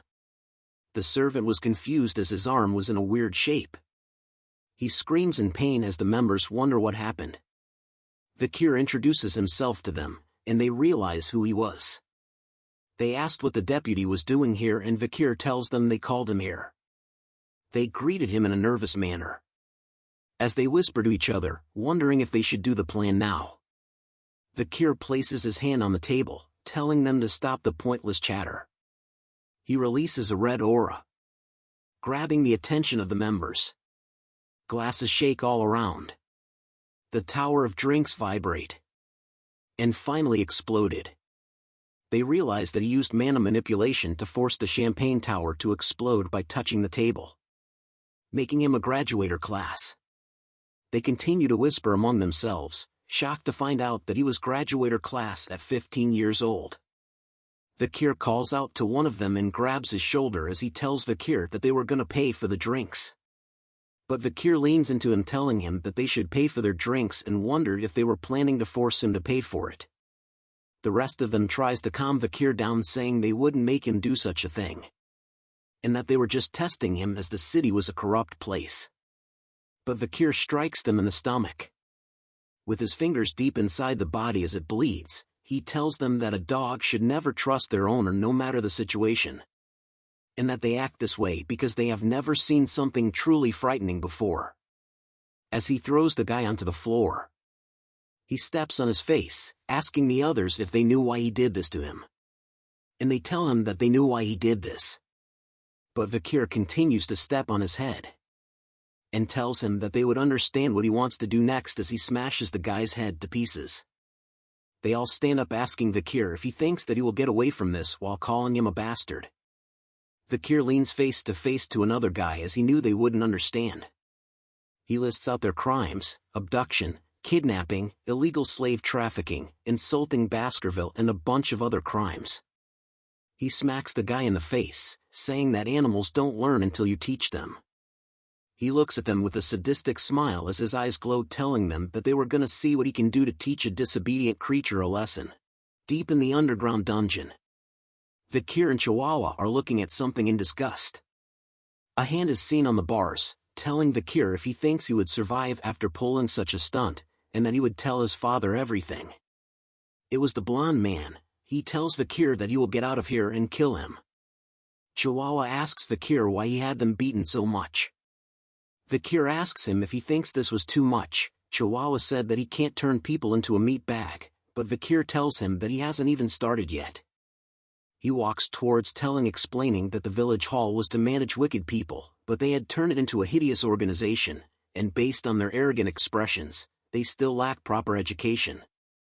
Vikir tells them that once the sun set, he will execute all of them, shocking the blonde man. Chihuahua asks Vikir if he was serious, and Vikir said he will bury those that associate with them. Hearing this, Chihuahua advises him not to do it as their family will fight back. But Vikir tells him not to worry as their crimes are tied to the criminals of Underdog City and that he had his ways. This confuses Chihuahua. Vikir looks at them and informs them of their charges: human trafficking, kidnapping, bribery, blackmail, threatening, assault and murder. The blonde man tells him that they didn't do those crimes, so Vikir asks if they would accept punishment if there was evidence. Looking at them hard, he tells them they look like they did the crime but have no proof. This causes the man to stutter. Vikir thinks deeply what to do, as a man enters carrying a bag. The bag was covered in blood and had a knife sticking out. The man tells Vikir that his custom order was ready. Vikir tells him great timing and good job. The bag revealed a bunch of tools covered in blood. The man asks Vikir where he got the ideas for the tools because for the past 30 years, he had never seen such scary tool. Vikir tells him they were common tools from where he came from.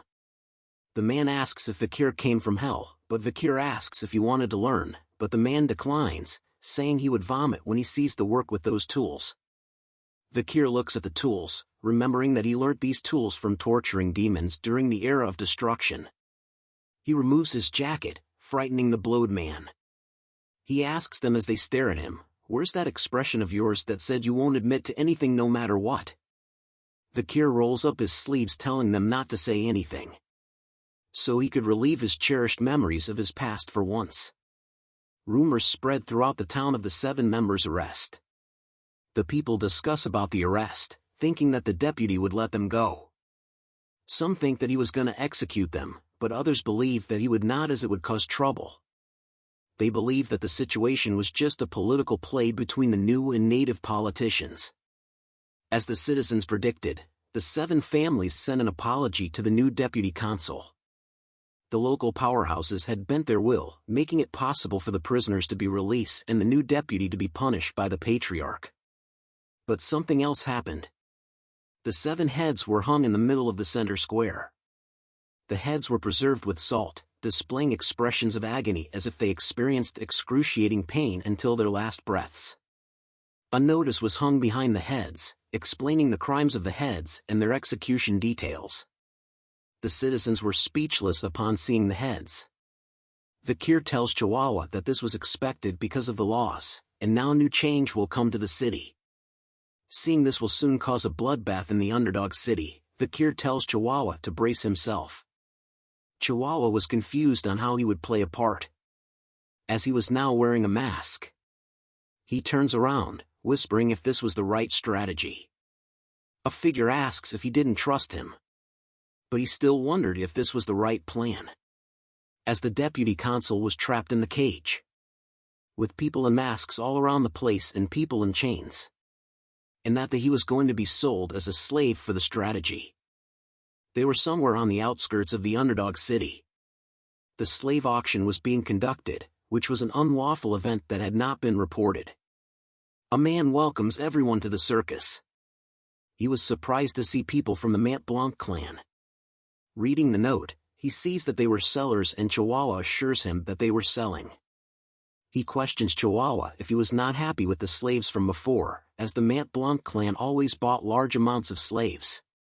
But seeing Vikir's red eyes and black hair, he assures Chihuahua that he will take responsibility and sell him at a good price. He hopes that Chihuahua has a good time at the circus. The auction begins in the main tent as night falls. The people discuss about the slaves that were popular and what they wanted to buy, as the clown man tells them that an item was secretly embezzled by the Baskerville family's knights. It was an A-rank monster that is said to have 19 hearts, the Merciel. From its leather meat, bones and intestines nothing goes to waste. The price starts at 100 million gold. The price increases till the prize was sold for 250 million gold. The auction continues as the people bid and buy things. A man approaches Clown Mask, as he was surprised they were gonna sell something this time. He announces to everyone that something special has arrived and was found deep within the jungle. It was the Barbarian of Balak from the warrior tribe in the L'Orange mountain jungles. He tells them they would get a different feeling when they tame a wild slave and it would be the perfect chance to test their slave training techniques, but he wonders why they had decided to sell this thing.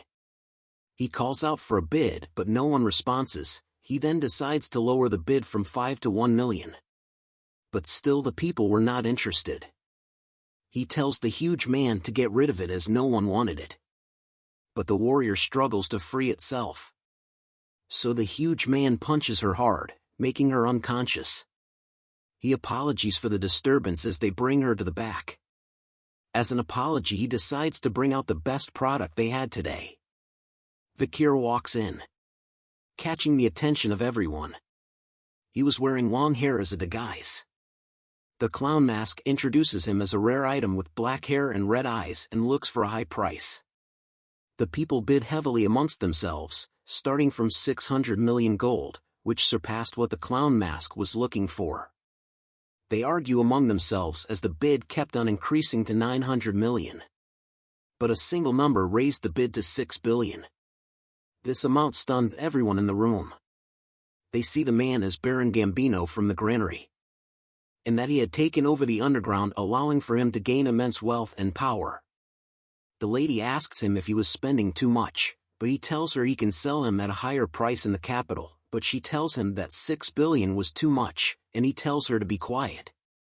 He scolds her for talking back and to try arrogantly bite the hand that feeds her, so she remains silent. The masked clown asked if there was anyone else that wanted, but no one replied, hence Vikir went to Gambino. Gambino looks at Vikir thinking that he looked better up close. He tells him not to be nervous as he wasn't a bad man. As he pants heavily, telling him that he has thought of many ways to play with Vikir.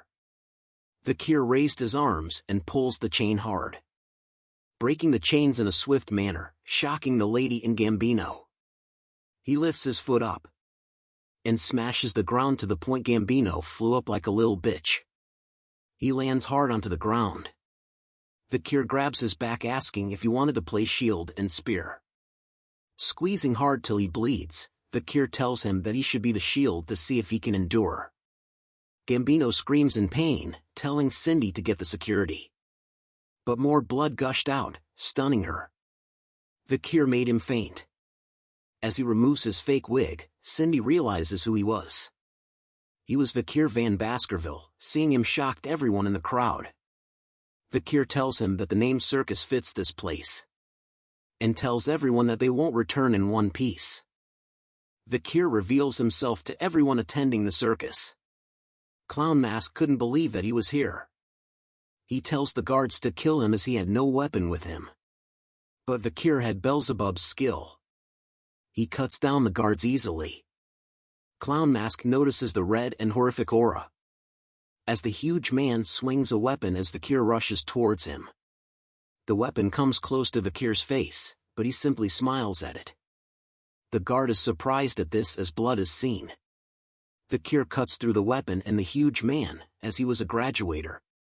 The huge man wonders how someone at that age was a graduator level.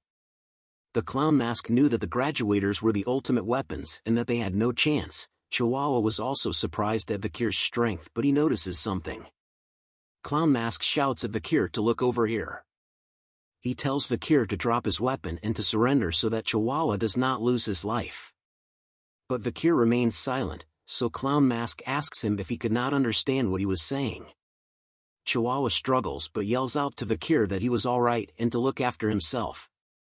Clown Mask tells him to stop struggling, but Chihuahua continues to speak out, telling Vikir that things like injustice and compromise does not exist for him, and that he would rather die than be a burden to his superior. Vikir laughs at this, saying his loyalty was great. He tells him not to worry because he had received a trump card from the patriarch, showing them a whistle. Vikir takes a deep breath in and blows hard into the whistle. The sound of the whistle stuns everyone in the room due to the sharp and loud noise. Vikir stops blowing and stares at them. Clown Mask soon chuckles nervously as nothing had happened. He tells him that even a graduator can't do anything here, but something enters his throat as he looks down. A figure appears behind him. As he falls, Chihuahua screams as the man sheathes his blade. A man asks who the figure was as he tries to attack him. But the figure slices the man in three like pie. Blood flies everywhere as the crowd screams, but Vikir simply smiles. Soon a bunch of men enters the room. Wearing hoods and swords, their very presence silenced the room. They stare with an intense look. The guards and Cindy see them, and slowly began to realize who they were. The Empire's most brutal night order known as the Annihilation Experts, who were all graduators. Cindy knew them as the Baskerville clan's Pitbull Night Order, just as one of them came from behind her. She turns and sees him, thinking that she can't die in a place like this. But Vikir appears, telling the man to leave her alone. He obeys and leaps back to kneel, as Vikir tells them to rip the rest to shreds and kill the ones not lying down obediently.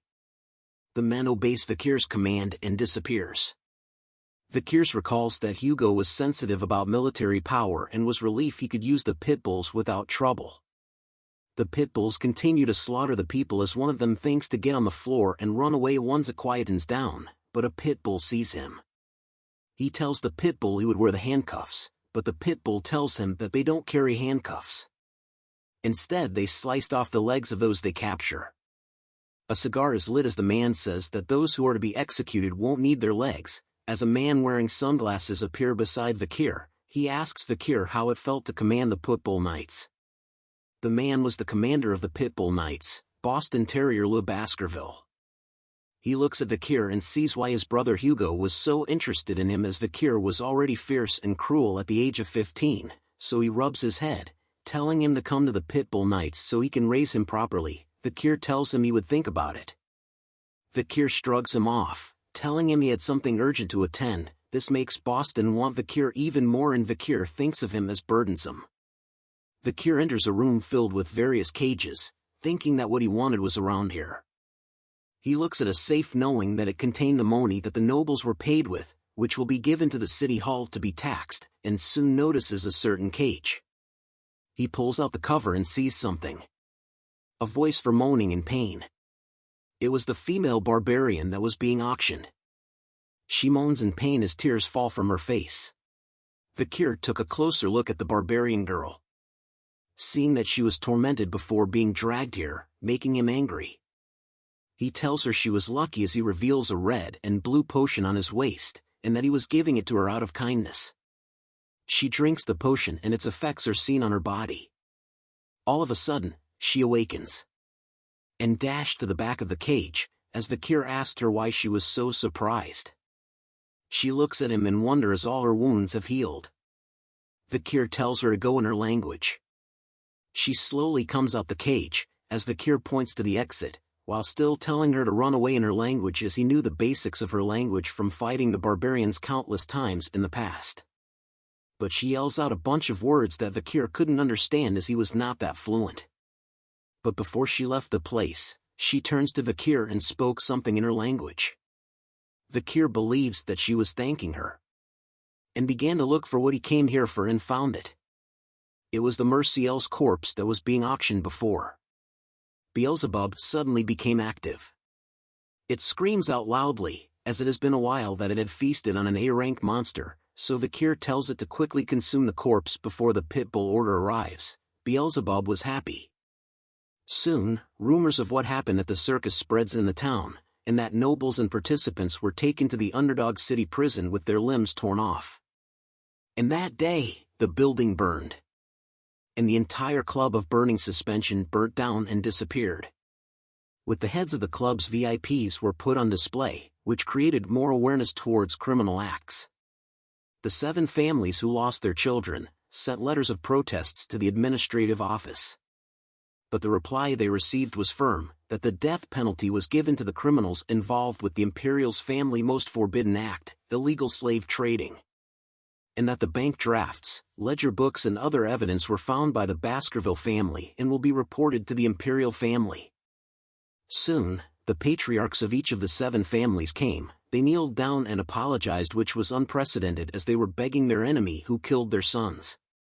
However, Vikir's reply was simply that due to the investigation, the 7 families' assets will be confiscated. And on the charge of treason, 3 generations will be destroyed.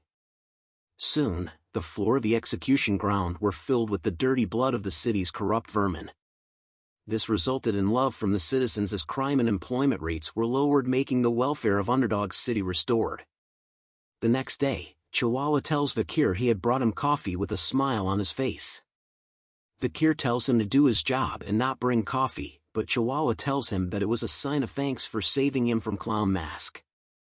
Vikir tells him he was being stingy by bringing him just coffee, but Chihuahua assures him he also placed 2 spoons of sugar, creamer, and a little bit of water. He then asks Vikir how his transcribing training was going, so Vikir asks him to check his progress. Chihuahua was impressed with Vikir's writing as he was very good, but Vikir tells him that he still has a long way to catch up. Thinking deeply, Chihuahua was amazed by Vikir's acts of being able to create new laws from the words he learned, and was able to comprehend knowledge of law easily. He thinks that if Vikir stayed here, Underdog City will develop even more. Night arrives, as the moonlight reaches between the bars. A person is handcuffed. Vikir tells Cindy that he was sorry for not visiting her sooner as he was busy with things lately. He asks her if her real name was Cindy Wendyson Rose, but she asks him why he let her live.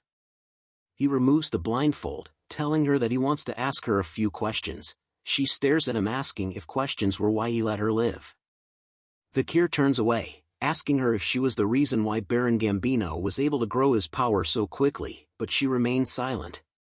He pulls out a chair, telling her that her ability to earn money was impressive, and had she grown her talent in other places, she would have become a great merchant or banker. Then he promises her that once she answers his questions, he will let her go. But if she doesn't, she will regret her actions today. She agrees to answer his answer, so Vikir asks her if she thinks he has been enforcing the law well. He tells her to answer seriously or he won't keep his promise. This makes her upset. She tells him that he was doing well. The reply makes Vikir grin widely. He walks over to her slowly, grabbing her attention. As he slowly raises his hand towards her, lifting her face close to his as he looks her straight in the eyes, and asked her what the reason was. Vikir was staring intensely. She trembled with fear as sweat drips down her face as he slowly lets go of her face. He walks back to the chair, wanting to hear from her what he was doing wrongly. She grits her teeth, hesitating to answer. But she explains anyways, that a consul's important factor was virtue, and that even though his laws had reduced crime, many citizens will soon die and suffer from those laws. In the long term, it will cause hatred and rage from the people. Furthermore, the Baskerville family will also not welcome him, as he is gaining too much power than the clan leader in Underdog City. Vikir adds on, saying that eventually he will be hated by the people, and even become a threat targeted by the Baskervilles. So he looks at her and asks her what he should do. She tells him to return all the power and achievements to the clan leader, and that he needed to stop getting attention by going to the Lenoir Mountain or the Academy in the Empire, to hide his powers and wash his identity. And when the time comes, the Baskerville clan leader will be the one to suffer in his stead. Vikir hears this and remains silent. But soon she felt an immense pressure as Vikir asks her that what she said means that she wants the hunting dog to bite off his own owner's neck as Hound shadows emerges. He stares at her with immense power. But she does not relent easily. She furthers tell him that as a hunting dog, this was the only way for him to avoid hatred, bringing a smile to Vikir's smile. He tells her that she would keep that in mind, surprising her. Vikir takes out a key, telling her it was good advice and was almost identical to his own idea. He removed the handcuff, telling her she was free, but she was hesitant, but Vikir assures her he always keeps promises. She turns to leave, telling him she hopes that the day he regrets what happened today never comes, but before she leaves, Vikir asks her if she knew the clan Mesamadunaro, which stops her in her tracks. He goes on to tell her that the clan were merchants who were rich and were once the 8th clan. But an unfortunate event caused the clan to end. Hearing this made her grip her fist tight. Vikir recalls the history that the young master of the Mesamadunaro clan wanted to show off his sword skills in his birthday celebration. The demo started and the people couldn't believe what they were seeing. The young boy was showing off the secret Baskerville sword techniques that only members knew. This later reached the ears of the leader of the Baskerville family, confirming that top-secret information had been leaked, releasing the hunting dogs of the family, causing the Mesamedunaro clan to go extinct. But the truth was, it was the young demons of the Seven family that made the young master learn the stolen techniques. Cindy smiles awkwardly, asking Vikir what that story had to do with her. Vikir continues the story, saying that there was a survivor from the clan, that the Seven idiots had sneaked out a 1-year-old girl from the devastation. All because the girl was beautiful. She went through cruel and unusual torture, acts so horrible that even Vikir couldn't talk about it. Hearing this made Cindy grit her teeth hard.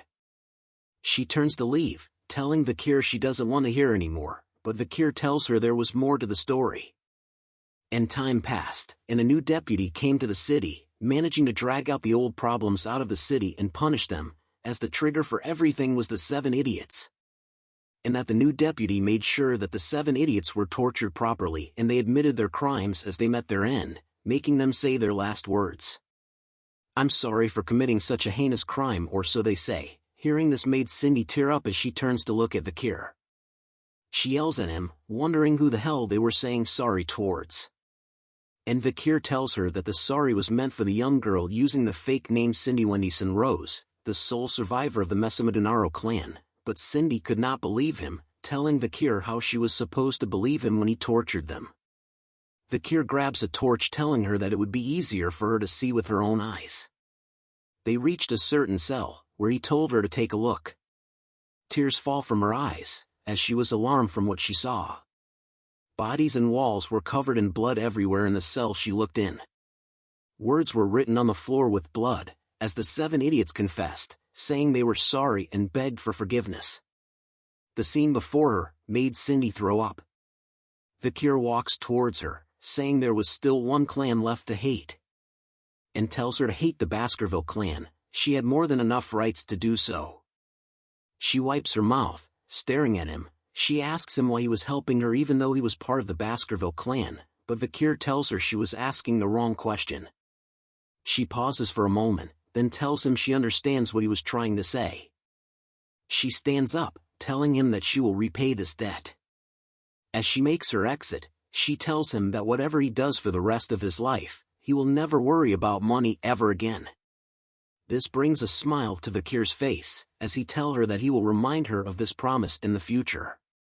The next day, back at the mansion, Chihuahua greets Vikir good morning, but was shocked to see blood and dead bodies in the room. Vikir wakes up, rubbing his eyes and saying good morning to Chihuahua. Chihuahua asks him what was with the bodies and blood. Vikir tells him that he killed them in his sleep. They continue the talk as Chihuahua asks Vikir what his childhood was like. But Vikir tells him that a lot of inconveniences were happening in his way lately. There were poison arrows, poison drinks, acid, snipers, arson, getting run over by a cart and many more. Vikir wonders if this meant he was getting more attention as Chihuahua calls him insane. But it was thanks to his 3 skills that he was able to survive all these attacks. And thanks to the river of sticks and tough life enhancing his body, graduator class assassin couldn't pierce his skin. Vikir thinks of all this as annoying and wants to look into it. Chihuahua tells him it was a wise decision. Soon a carriage carrying the Baskerville flag appeared in front of them. Vikir recognizes them were sent by the main family. The carriage door opens, and a pair of feet appears. Chihuahua is shocked to see who came out, as a white head appears. It was Barrymore the butler. He greets Vikir saying it has been a long time. Vikir tells Barrymore that he looks better now. They continue to talk as Chihuahua looks at Barrymore in disbelief. Barrymore was famous as being able to survive in the main family as a single mistake could cost him his life, and that he was the head butler for 4 generations. Chihuahua was happy to see the role model of servants in front of him. Vikir asks Barrymore if the reason he came was for that. Barrymore agrees, saying that Hugo was happy with his results and wants him back at the main residence. Vikir thinks of Hugo, not believing that his face meant being happy. Hugo is seen reading about Vikir in the paper, and that he had achieved first place as the most beloved figure of Underdog City. He reads a quote out loud to Vikir that states, The Baskervilles are only good at using weapons and not their brains, but with Vikir's achievements, they could get rid of that image. Hugo praises Vikir, but Vikir tells him he was doing what he was supposed to, still thinking if Hugo's face is his actually happy face. Hugo then tells him that one must reward and punish according to the situation. He informs Vikir that he was the one to go to the academy this year as Vikir expected. The best academy Colosio was where the Empire's elites gathered. It was the perfect opportunity for Vikir to grow stronger without Hugo's attention. Hugo asks Vikir if he wanted any other siblings to go to the attend with him. Vikir tells him that he was close to the triplets but was actually thinking of using them as sandbags. Hugo tells him he would send them with him and asks if he remembers the plan he thought of when he was 8 years old. Vikir remembers the plan regarding the ruby mines with the Morg clan to use them to get rid of the barbarians. Hugo smiles, telling him that the plan had worked. Vikir asks what he meant by that and Hugo explained, saying that the Morgs suggested a joint raid and were humble about it. And Vikir should inspect the territory before going GTO the academy, and if the laws he had altered were being upheld. Vikir bows down and tells Hugo he will follow his orders. Back at Underdog City, Chihuahua waves a cloth in the air, calling out to Vikir. He tells him to take care, and that he will do his best with all the work in the meantime. Vikir turns back in silence, thinking that he will soon part ways with Chihuahua. As he continues the march, Vikir speaks out loud, telling someone to show himself.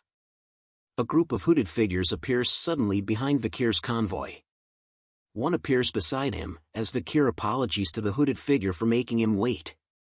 The man was Staffordshire Baskerville. He tells Vikir it was okay and that their job was to escort him safely. Vikir asks him if Uncle Boston Terrier was doing well, and Staffordshire tells him that he wanted Vikir to join the pit bulls after the slave auctions. Vikir thinks of his uncle as someone who makes him uncomfortable. They soon reach a mountain. Looking at the mountain, they wonder if this was the region they lent to the Morg clan. Vikir looks around, noticing that nobody was breaking the laws. Staffordshire tells Vikir that a team was sent to inspect before, but Vikir knew that they were really meant to get rid of the barbarians. He informs Vikir that the Morg clan had formed a huge group showing that they were serious. On the other hand, the Baskervilles had only sent a small group with Vikir. But Vikir thinks it was a good idea by Hugo to see the barbarians' lifestyle. A fortress is seen deep in the mountain. Skeletons were seen with spikes coming out of it. Vikir sees it as a mage's warning to the barbarians, a very scary message. The act reminds Vikir of the little girl from the Morg's clan. 3 figures stand on top of the fortress. They shout who goes there, catching the attention of Vikir and Stafford. They were girl triplets, who tells them that no one can pass without their permission. Vikir knew who they were. They were the Morg clan 3 flowers, the triplets, Hysis, Middlesis and Losis. The author is lazy in naming triplets. Each of them were insane. Combined together, their insanity could reach the heavens. Vikir tells them that they were the envoy team from Baskerville.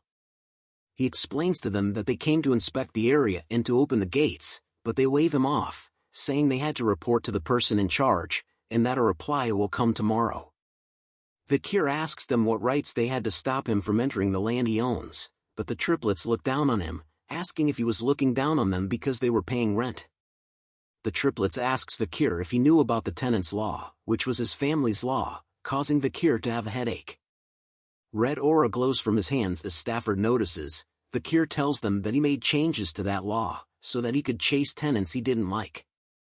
"I'll say it for the last time," Vikir said, as the triplets begin to look nervous. "Open the gates," Vikir said with intense pressure as he stares at them with murder in his eyes. The triplets all cower in fear from his words alone. One of them grits her teeth, casting a spell, saying they heard a psycho kid took charge of Underdog City, unleashing the spell towards Vikir, saying they had dealt with such kids before. The spell lands near Vikir, scaring his horse. The triplets yell at Vikir for being a stupid swordsman and that he can't enter the Morg's land without permission, pissing Vikir off even more. Stafford reaches for his sword, telling Vikir he thinks that this can't be resolved with words. Vikir agrees with him. but three hooded figures from the back shouted back, saying what absurdity coming from girl who don't even know their place. This alarmed Vikir. He turns around, recognizing a voice as sweat drips down his face. The girls shout at them, saying they were mere underlings and if they think their ranks were higher than theirs. The three hooded figures jump in front of Vikir, saying not us. They removed their hoods, revealing themselves as the triplets of the Baskerville family, with the same names as the girls, point to Vikir as the symbol of the Baskerville family. They look at Vikir, winking and showing thumbs up, telling him to leave the girls to them. Vikir gave them a certain look, like what the actual F is going on here. As his annoyance is raised to the power of 2, Vikir found himself puzzled, questioning the identity and intentions of the individuals standing before him. Their peculiar behavior left him bewildered and curious, seeking to understand the situation at hand.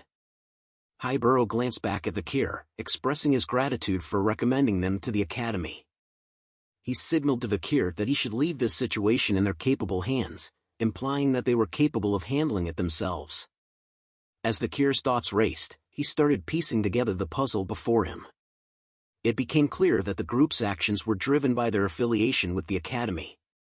However, Vikir couldn't help but see them as mere sandbags, lacking independent judgment but able to effectively carry out orders. Aware of the triplets' future as skilled warriors, Vikir believed that with his training, they could become valuable assets. With a smile, he expressed his intention to trust the triplets, affectionately referring to them as his older brothers. Upon receiving Vikir's affirmation, the Baskerville triplets displayed signs of joy and satisfaction, pleased to have earned Vikir's trust.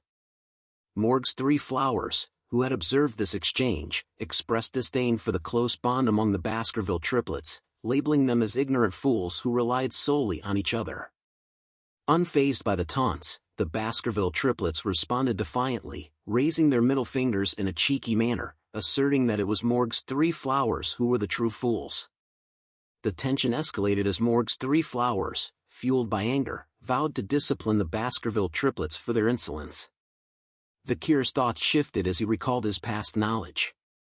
Before his regression, he had known the Morg triplets as powerful mages with water, earth, and nature attributes.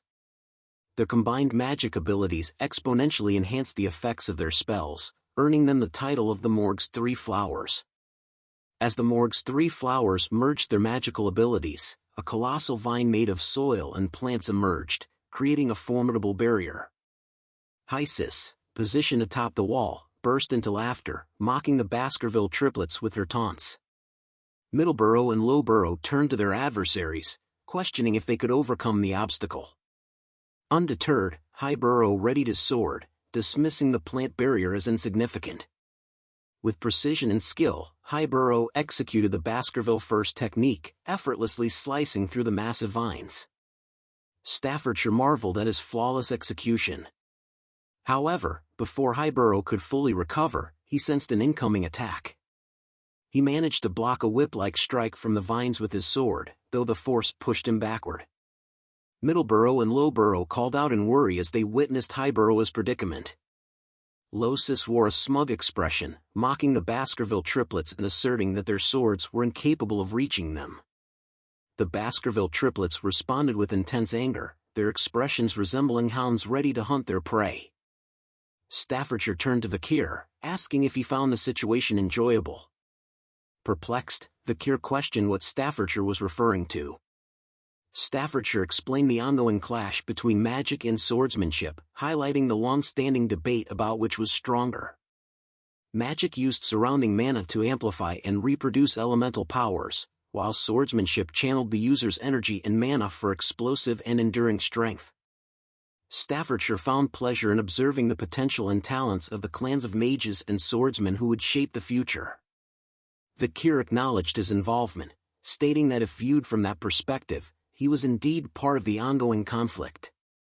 Staffordshire commented that Vikir had already surpassed others his age in terms of skill. Vikir, uninterested in the ongoing fight, expressed his frustration and wished for all of them to perish. He considered it a waste of time, as he had important tasks to attend to, having recently found a supervisor burdened with a significant workload. Suddenly, a figure arrived at the scene, casting a fiery spell and angrily questioning what they were doing in front of their territory. Hugo took the opportunity to attack Hysis, believing he had the upper hand.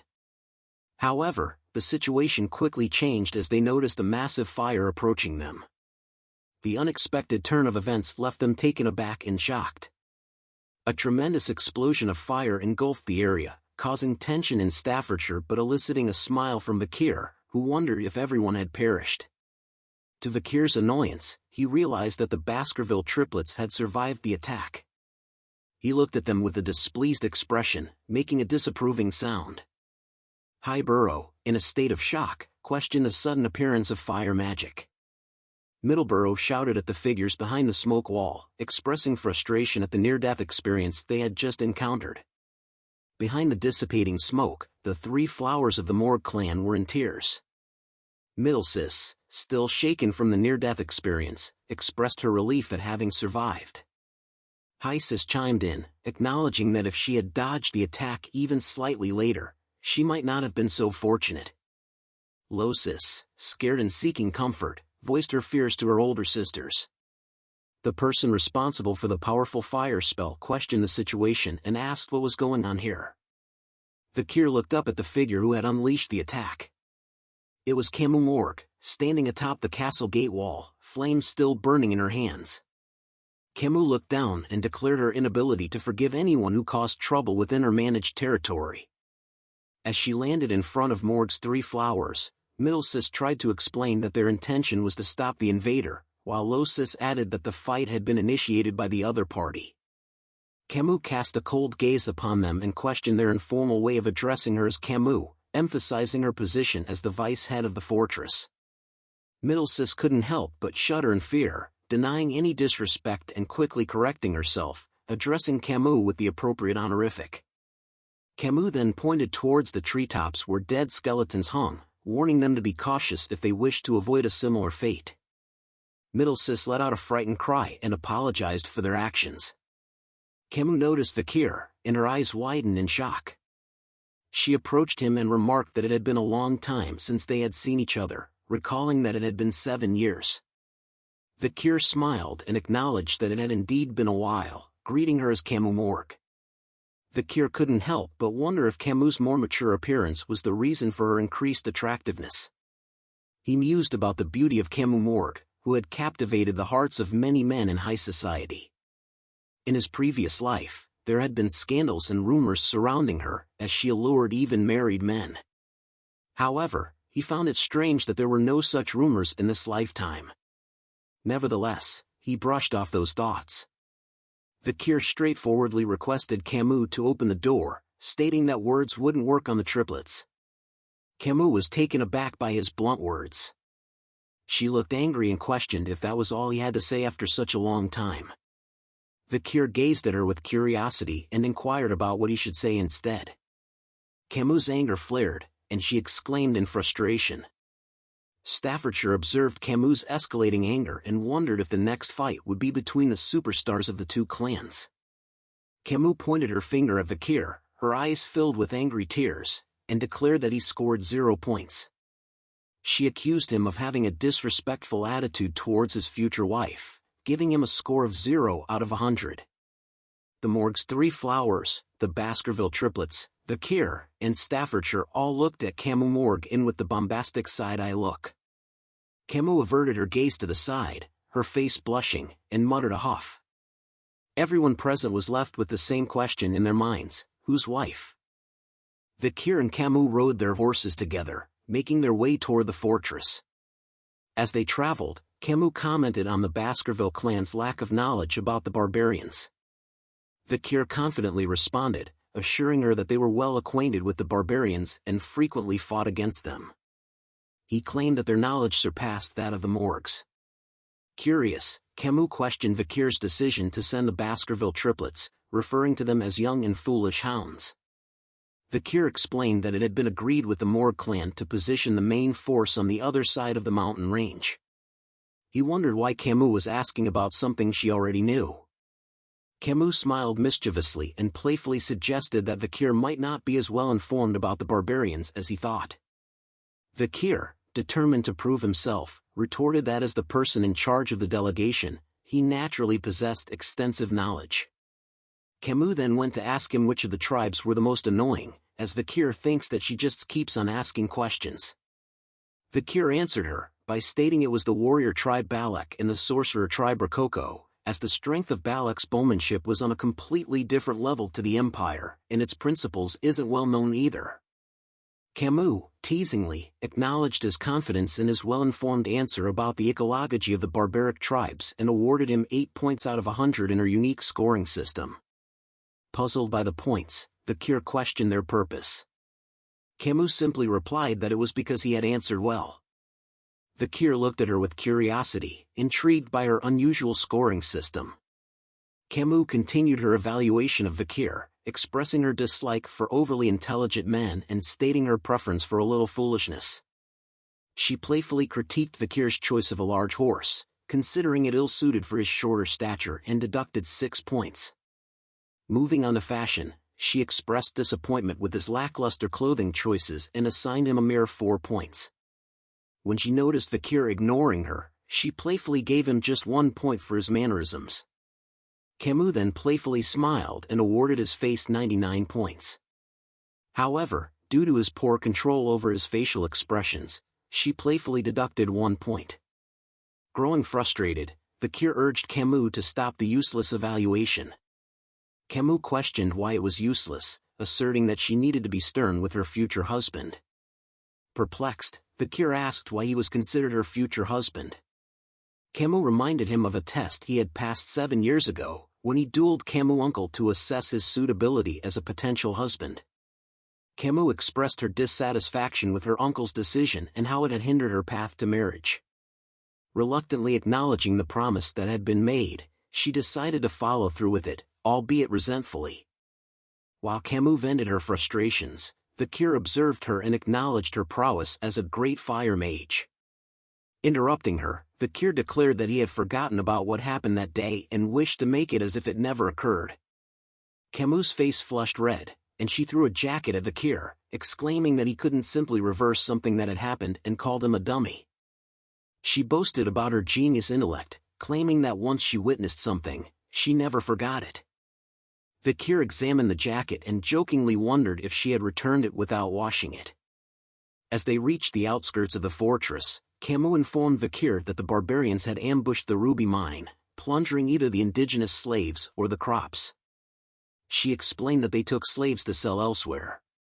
Pointing to a wall built by earth and iron mages over the course of a month, she proudly showcased the skill of the Morg mages.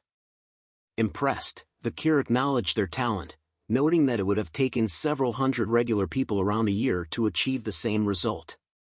Camus affirmed his observation with pride. Vikir noticed some large holes in the wall and jokingly asked if they were caused by the arrows shot by the balaks. Camus confirmed that the arrows carried a strong aura and had caused numerous casualties during nighttime guard duty. She mentioned that the arrows were capable of breaking through walls 2 to 3 meters thick, emphasizing the exceptional archery skills of the balaks. She revealed that her uncle had suffered a severe chest injury from one of these arrows but had luckily survived, albeit with wounded pride. Recalling a similar experience from his own clan, Vikir mentioned that his patriarch had injured his nose bridge.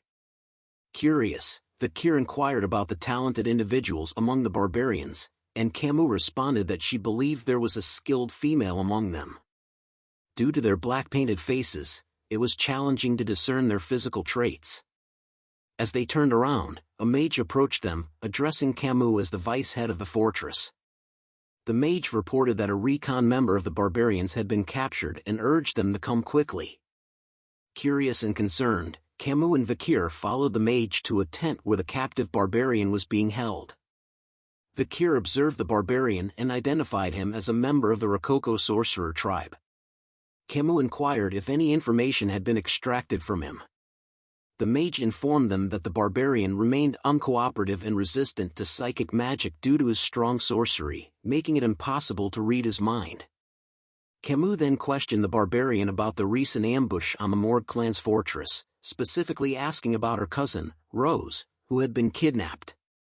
The barbarian responded with a smile and spoke in his native barbarian language. Camus turned to the mage, requesting a translation to learn about the whereabouts of the barbarian who rebelled. The mage reported that when the barbarians attacked, everyone at the fortress had either died or been taken away. He informed her that, at that moment, there was no one available to translate the barbarian's words. Suddenly, Vikir spoke up, revealing that he knew a little of the Rococo language. Surprised, Camus questioned what Vikir didn't know how to do. Vikir clarified that he was not fluent and only had a basic understanding of the vocabulary. Camus requested Vikir to ask the barbarian about the whereabouts of her kidnapped sixth cousin, describing her as a 12-year-old girl with red eyes, red hair, and white skin. Vikir posed the question to the barbarian in the barbarian language, and the barbarian responded with an evil smile and gave him a short reply. Closing his eyes for a moment, Vikir relayed the grim news to Camus: her cousin was dead. Anger filled Camus' face upon hearing this devastating information. She declared that since the senator of the audience hall was currently being treated and the senator of the temple was away on an inspection, the decision would be made by her, Camus Morgue, a member of the middle house and the vice head of the fortress. She announced the verdict: immediate execution. A spike pierced the barbarian's body, and soon he was consumed by fire. As the barbarian burned, he uttered something, but Camus dismissed his words, stating that after the war, the language he spoke would only be used in hell. The barbarian's companion watched in horror as he met his fiery demise. Filled with anger, Camus turned around and urged Vikir to follow her, leaving him silently observing her departing figure. Exiting the tent, he was greeted by the sight of Camus crying out loud. He walked towards her, recognizing that despite her tough exterior, she was still only 15 years old. Vikir asked her about her close relationship with her cousin, and Camus confirmed that they were indeed very close. She described her cousin as a pure child who didn't fit into the cold-hearted Morgue clan. Vikir tried to console her, saying that he believed her cousin had left this world comfortably. However, Camus looked at him and expressed her doubts, stating that she was a genius and understood a little of what was said. She asked him to tell her honestly if what she heard was true. Vikir felt tense and wondered if she had understood the barbarian's words correctly. What the barbarian had said previously was, "We ate her." Tears once again flooded Camus' eyes, and she fell to her knees, apologizing for not being able to protect her younger cousin. Vikir witnessed her anguish and initially extended his hand to comfort her. However, he hesitated and retracted his hand back. Camus' cries filled the air, leaving Vikir standing there, pondering the situation. After a while, Camus managed to compose herself, wiping away the tears that stained her cheeks. She made it clear that she didn't want any half-hearted sympathy, stating that she would have killed anyone who offered it. Looking at Vikir, she declared that it wasn't the time to mourn and that she needed to regain her composure quickly to seek revenge. Vikir admired Camus' strength and determination, acknowledging that heroines were indeed different.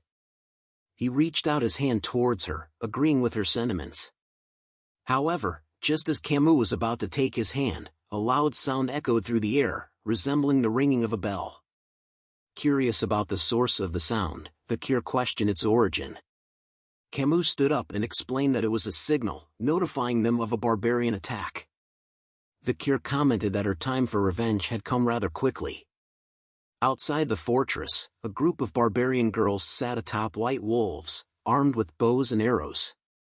Their leader, a skilled archer, notched an arrow and shot it towards the guards stationed on the fortress walls. Caught off guard, the guards had no time to react as the arrow exploded near them, causing devastation. The barbarian girl signaled her companions to begin the attack. With their wolves, they engaged in a fierce battle against the soldiers of the Morgue clan. The wolves fought ferociously, while the barbarians slashed at their enemies. They skillfully used ropes to incapacitate the soldiers, tightening them around their necks. In the midst of the chaotic scene, Vikir arrived and witnessed the gruesome sight. He wondered if he had arrived too quickly, observing the intense battle between the Morgue soldiers and the barbarians. Suddenly, a rope flew towards Vikir and wrapped tightly around his neck. Confused, he looked ahead and realized that two barbarian girls had skillfully used ropes to capture him. They spoke in their native language, mentioning something about catching a good catch and their successful hunt for husbands. Understanding their intentions, Vikir contemplated the barbarians' plan to capture people and make them suitors, aiming to create a superior tribe. He quickly seized hold of the rope and swung it, sending the girls flying through the air. With a grin, he informed them that he couldn't be their husband and jokingly added that he might already be engaged. As the two barbarian girls crashed onto the ground, the male barbarians watched in shock. Uncertain of Vikir's affiliation, they readied their arrows, preparing for an attack. One of them asked his companion if Vikir belonged to the enemy forces. Undeterred by the situation, Vikir didn't back down. He bravely moved forward, marching straight towards the incoming arrows. In his mind, he remembered Hugo's request to avoid initiating a battle until joining up with the main force. He pondered whether he should wait or take action. With unwavering determination, Vikir unsheathed his sword and deftly cut down the incoming arrows with precise strikes, showcasing his impressive skill and agility. The barbarians were astonished by Vikir's display of prowess and expressed their disbelief. However, their surprise was short-lived as a sudden burst of fire engulfed them, causing cries of pain. Camus, who had cast the fire spell, emerged from behind Vikir, expressing her anger towards the barbarians and declaring their imminent demise. Vikir stared at Camus in awe, realizing that she had turned the entire area into a blazing inferno. Camus questioned Vikir, asking if he had used liquid aura, indicating that she recognized his abilities as a graduator. She stated that she knew he was the only man she could acknowledge. Vikir confirmed that he had received an order from the patriarch to avoid battles until regrouping with the main force. Unfazed by the situation, Camus began casting multiple spells and inquired if it was an order from Baskerville's patriarch. She asserted that a Baskerville should refrain from intervening, as she intended to eliminate all the barbarians. Camus unleashed a series of powerful attacks, engulfing a vast area in front of them with scorching flames. Vikir watched in shock, recognizing the spell as burn. He also noticed that she employed a quadricasting technique for her burning spells, increasing their lethality. Driven by her desire to avenge her younger cousin, Camus continued to cast spells, resolute in her quest for revenge. Suddenly, a barbarian used a blow dart and shot a needle that landed on Camus' neck. Feeling the sting, she realized she had been poisoned. Camus noticed a barbarian riding on the back of a wolf, responsible for the attack. Unable to move due to the numbing poison, Camus fell to the ground. Vikir observed her condition and thought to himself that she was quite a handful. The barbarian then threw a rope towards Camus, but Vikir swiftly caught it before it could reach her. Camus acknowledged his catch and complimented him. Looking at her, Vikir suggested that it would be better for them to retreat. Camus questioned what would happen to the farmlands and the captives. Vikir replied that it would be wiser to avoid engaging in battles until the main force from Baskerville arrived. Refusing to retreat, Camus was determined to avenge her cousin who had been taken by the barbarians. Vikir gazed at her and urged her to make a rational decision. However, in the next moment, Vikir sensed an arrow attack coming from behind his head. With quick reflexes, he managed to dodge the arrow just in time. Vikir observed the barbarian girl who had launched the arrow and wondered if this was the destructive power Camus had mentioned earlier. Lost in his thoughts, he was caught off guard as a barbarian approached from behind and swiftly took Camus away. Desperate, Camus called out Vikir's name, pleading for his help. Frustrated by the unfolding scene, Vikir contemplated the situation. He recalled a past incident when Camus Morgue, still an adolescent, had been held captive but returned after annihilating the barbarians. Despite her reputation as the Queen of Le Rouge et Le Noir, Vikir realized that he needed to take action. Suddenly, the barbarian girl lunged at Vikir, launching an attack. With remarkable agility, he evaded her strike, his senses heightened. To his surprise, he noticed that she had used a bow to attack him. The barbarian girl then attempted to speak in his language. "You, me. We meet again," she said.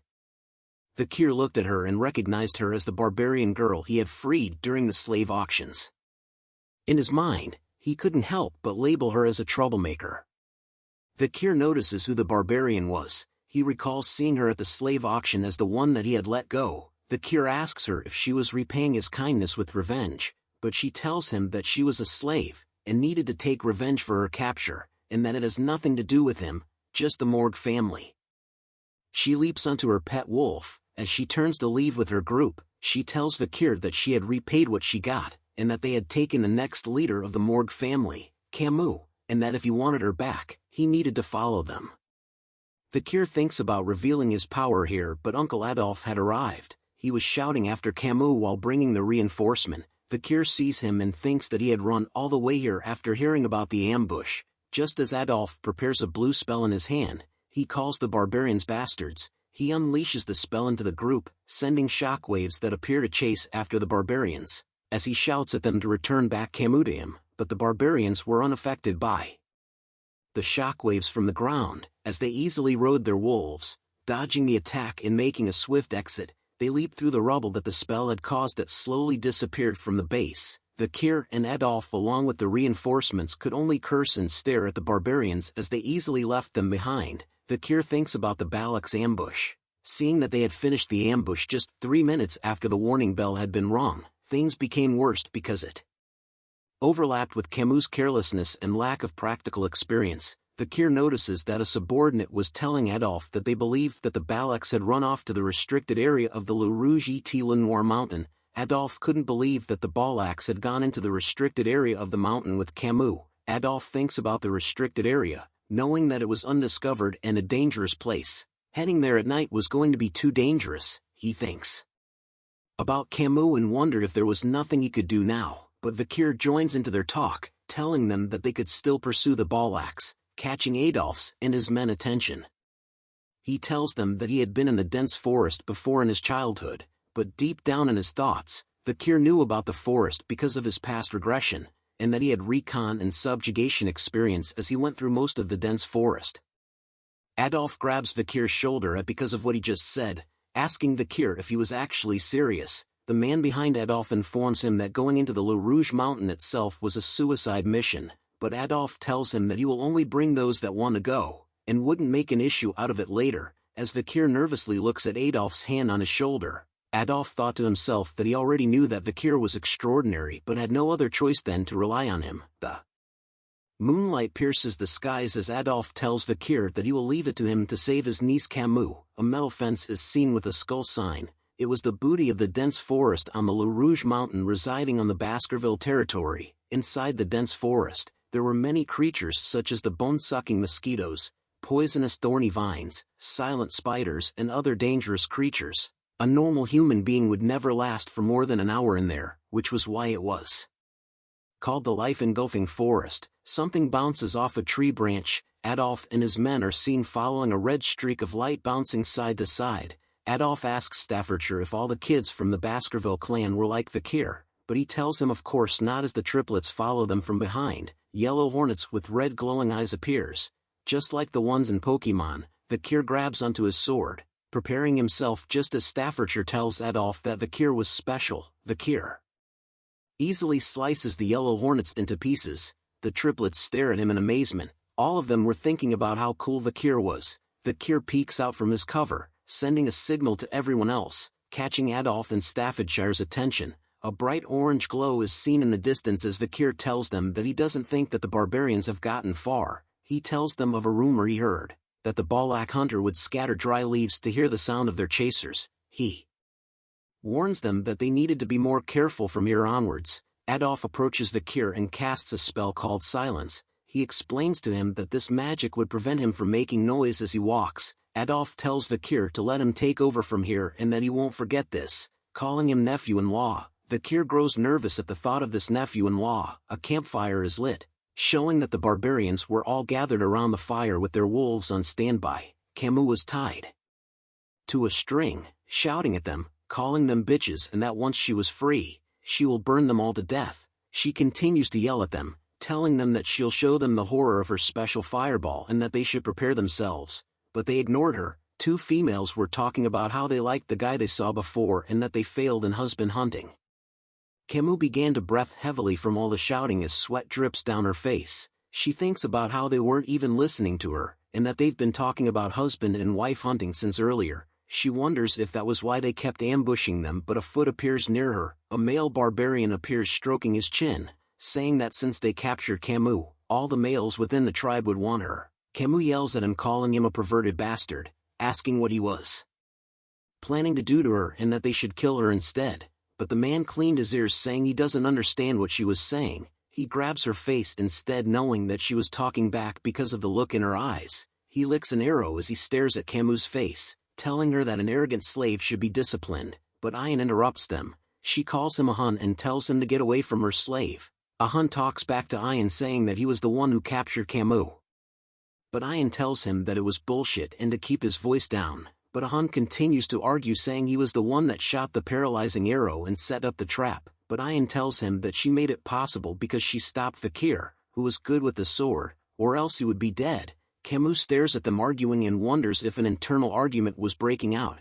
She looks at Ayan and assumes she was the commander. She thinks deeply about how Ayan had the skill to go against Vikir, who was a low-ranking graduator, and that if she wanted to escape, Camus needed to do something about Ayan first. A Hun continues to shout at Ayan, telling her that he won't let her stubbornness slide just because she was the commander. But Ayan's hand began to glow blue. She lets out an intense glare at a Hun, revealing a horrifying blue aura, as she tells him that if he was angry, he could come at her any time, and she would turn him into a bloody mess. Seeing Ayan this way sent an overwhelming sense of fear into a Hun. He then decides to give up and back off as Ayan continued to stare at him intensely. Camus sees a Hun leaving angrily and thought that Ayan had won. Ayan praises Camus' eyes and physique as she came from a good bloodline, but she kicks into Camus' shoulder hard, telling Camus that she was captured by the Morgue clan bastards and sold into slavery. As Camus lets out a painful grunt, Ayan recalls her meeting with Vikir, and that she was lucky to receive some kindness that allowed for her to escape from the fate of a slave. But her eyes were filled with anger as she tells Camus that she won't be as lucky, and that she'll take her time to tame Camus so much that she would feel it in her bones and soul, making licking the spaces between her toes a daily routine for Camus. But an explosion erupts all of a sudden behind Ayan. Ayan turns around and both her and Camus were shocked to see the explosion. The barbarians shouted out that it was an ambush, as some of them were set on fire, screaming in pain. Footsteps are seen walking through the fire. Adolf appears among the flames, calling out to barbarians that he had come to repay them for what they did. Camus was happy to recognize that voice. She sees that it was her uncle, with fire in his hand. Adolf shouts to them to return his niece back to him this instant.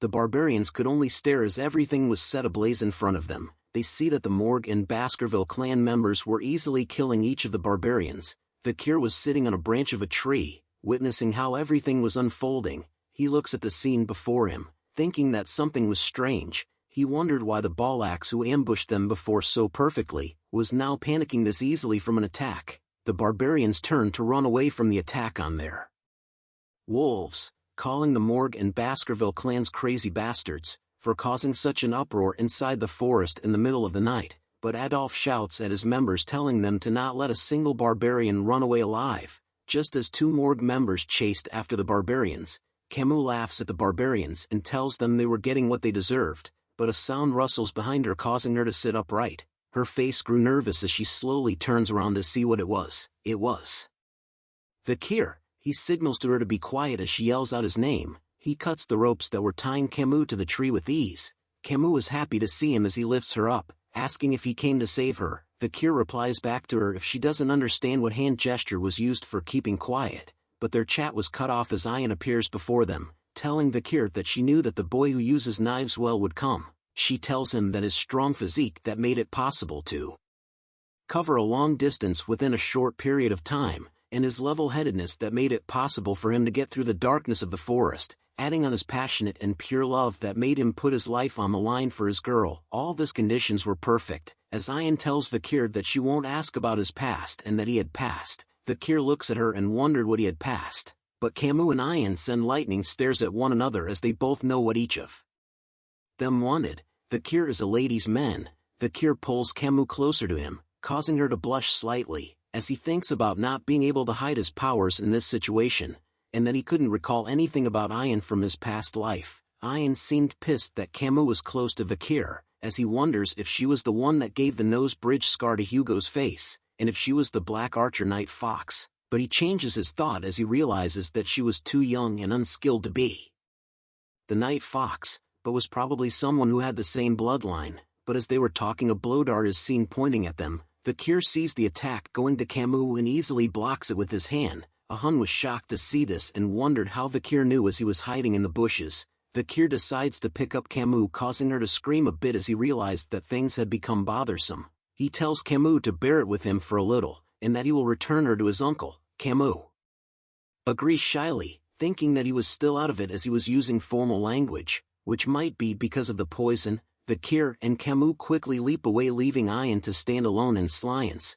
She scratches her head, saying that she wanted Vikir to return with her obediently. As Vikir and Camus escape, he asks her if she was severely poisoned. Camus replies shly while blushing that she thinks so. All of a sudden 2 barbarians appear and shoot arrows at them. Vikir manages to block their attacks with his sword as Camus shrieks from fear. Ayan then prepares her arrow, lightly releasing a blue aura that covered the arrow. She stretches the bowstring and prepares her shot, with her arrow glowing blue intensely, her gaze filled with focus as she prepares to get rid of Camus. She lets go of the arrow, which unleashes a powerful blue streak of light. The arrow soon reaches the back of Vikir as he carries Camus. He turns his head in a swift motion and sees the powerful arrow reaching them. Camus turns as well due to Vikir and sees the arrow just inches away from her eye. Huge pillars of ice suddenly erupt throughout the forest following the attack of the arrow. Sweat drips down Camus' face as she spots the arrow standing still just inches from her face. Adolf appears and had used ice magic to freeze the arrow from attack Vikir and Camus.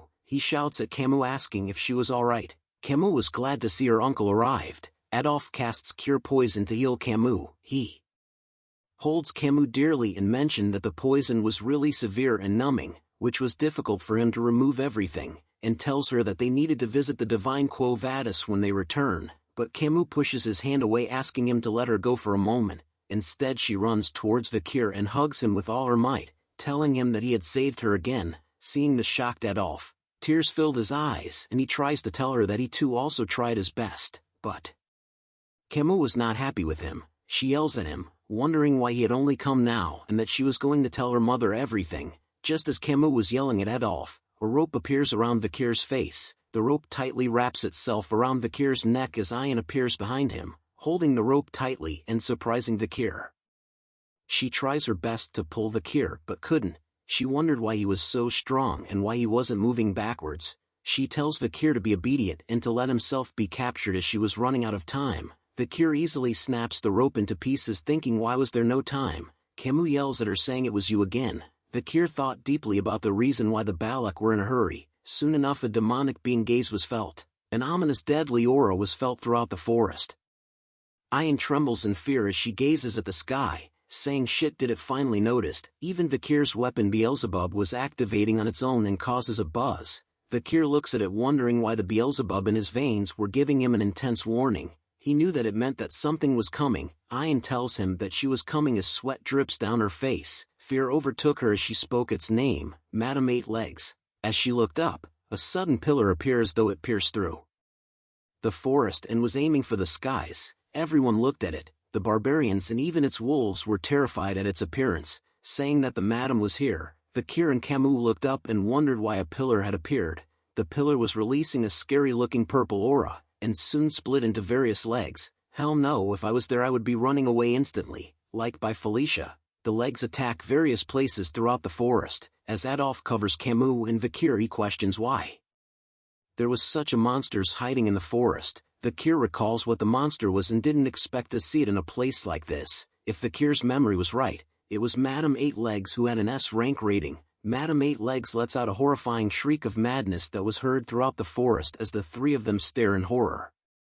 As Camus tries to shout out what that was, Vikir quickly covers her mouth, telling her that she can't make loud noises. He explains to her that even though Madame Eight Leg has poor sight, it has sensitive touch and hearing. Vikir recalls an old native prior to his regression, about the incidents seen and heard about at the Le Rouge et Le Noir mountain. The legend the elder told seemed like a horror story. It was a horror story about the madam with 8 legs which inhabited in the depths of the forest, according to the Empire's Monster Dictionary, which was finalized after 7 revisions. There were written records of Madam 8 Legs, that its risk ranking was S, and was a monster capable of destroying a nation within a single day, making it a disaster rank. Madam 8 Legs lets out a horrible shriek, causing green slime to spread all around from its mouth, as though it was part of Nickelodeon's slime show. The green slime melts the branches of the tree. Vikir dodges the green slime with ease while Adolf protects Camus from the slime using a spell shield,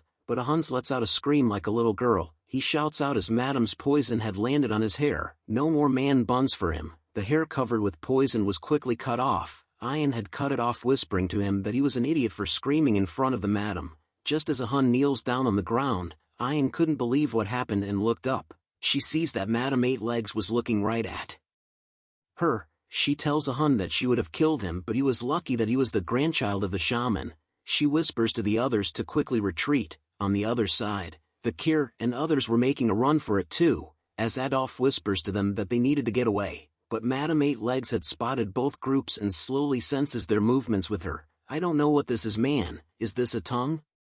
Comment below what you think this part is. Madam 8 Legs had spotted the 2 groups who were retreating differently. The balaks were running away in small groups just like the blue dots, whereas the Morgs and Baskerville members were running away in a large group just like the red dots. There was a slight difference in how the 2 groups retreated, but it made the madam decide who to chase after. It decided to chase Vikir and the others. Adolf asked why it was coming their way. A member of the Morg clan tells Adolf to leave it to him as he knew that a bug's weakness was a fire attack. He conjures a huge fireball and sends it flying towards the madam. It lands and causes a huge explosion in its face. The members saw the explosion and believed that the fireball attack had worked. The man asked Adolf if he had saw that, but was interrupted when one of Madam's legs pierced through the man beside him into the air. The man could only stare as blood flew all over from its attack. Blood was spilled on his face as tears began to form. He looks at the madam and realized that the fireball attack had nothing.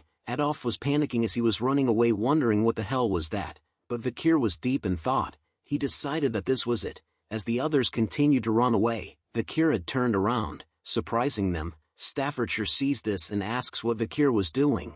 Vikir tells him that at the rate they were going, they were all going to be killed, so one of them is needed to tie down the monster's legs. Staffordshire then offers to do it, but Vikir cuts him off, telling him that his skills were not enough to tie down the monster's leg. Everyone could only stare at Vikir in silence as he explained to them that they couldn't afford to bring the monster back into the territory with them, and that in the current situation, the best person has to tie its leg down, which was Vikir. As he holds his sword closely, he tells Adolf that there was no time and a decision was left at him, but Camus was shocked to see what Vikir was doing. Adolf hesitated at the idea of leaving behind Vikir alone, but Vikir tells him to hurry and run away. Adolf then decides to leave Vikir, telling the others to not let his nephew-in-law's sacrifice be in vain. Tears form in Camus' eyes as she calls out to Vikir while Adolf pulls her away from him. Camus' voice could be heard telling Vikir to return, but Adolf tells her not to move as Vikir holds his sword tightly, but he lets out a deep breath and lets go of his sword.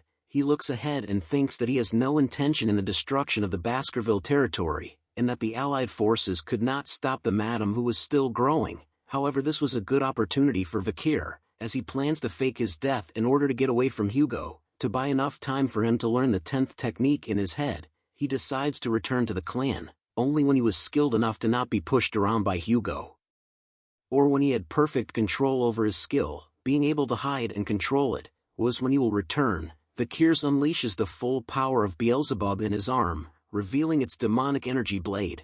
Knowing that if he doesn't go all out, he would die, Madam 8 Legs stares at Vikir as Vikir stares back at it, preparing himself for his hardest fight yet. The Baskervilles and Beelzebub's demonic energy surrounds Vikir's body as he slowly unleashes all his skills. The large amount of mana he received from the river Styx as blessing, the aura that was more worldly and used for high-ranking Baskerville swordsmanship techniques, and finally, the demonic sword Beelzebub. Vikir's eyes were filled with intense focus as he tells the monster that he was going to use everything he has to attack it. Vikir leaps forward with crazy speed in a zigzag motion, and leaps through all the trees in the forest into the night sky. The red aura follows him as he makes his way into the clouds. his demonic sword glowed red as he sees Madame Eight Legs right in front of him. Madame Eight Legs lets out a shriek as it spots Vikir in the air. Vikir gives it a bombastic side-eye while raising his sword up in the air, unleashing an immensely powerful attack that turned the pages black and white and the drawer colorblind,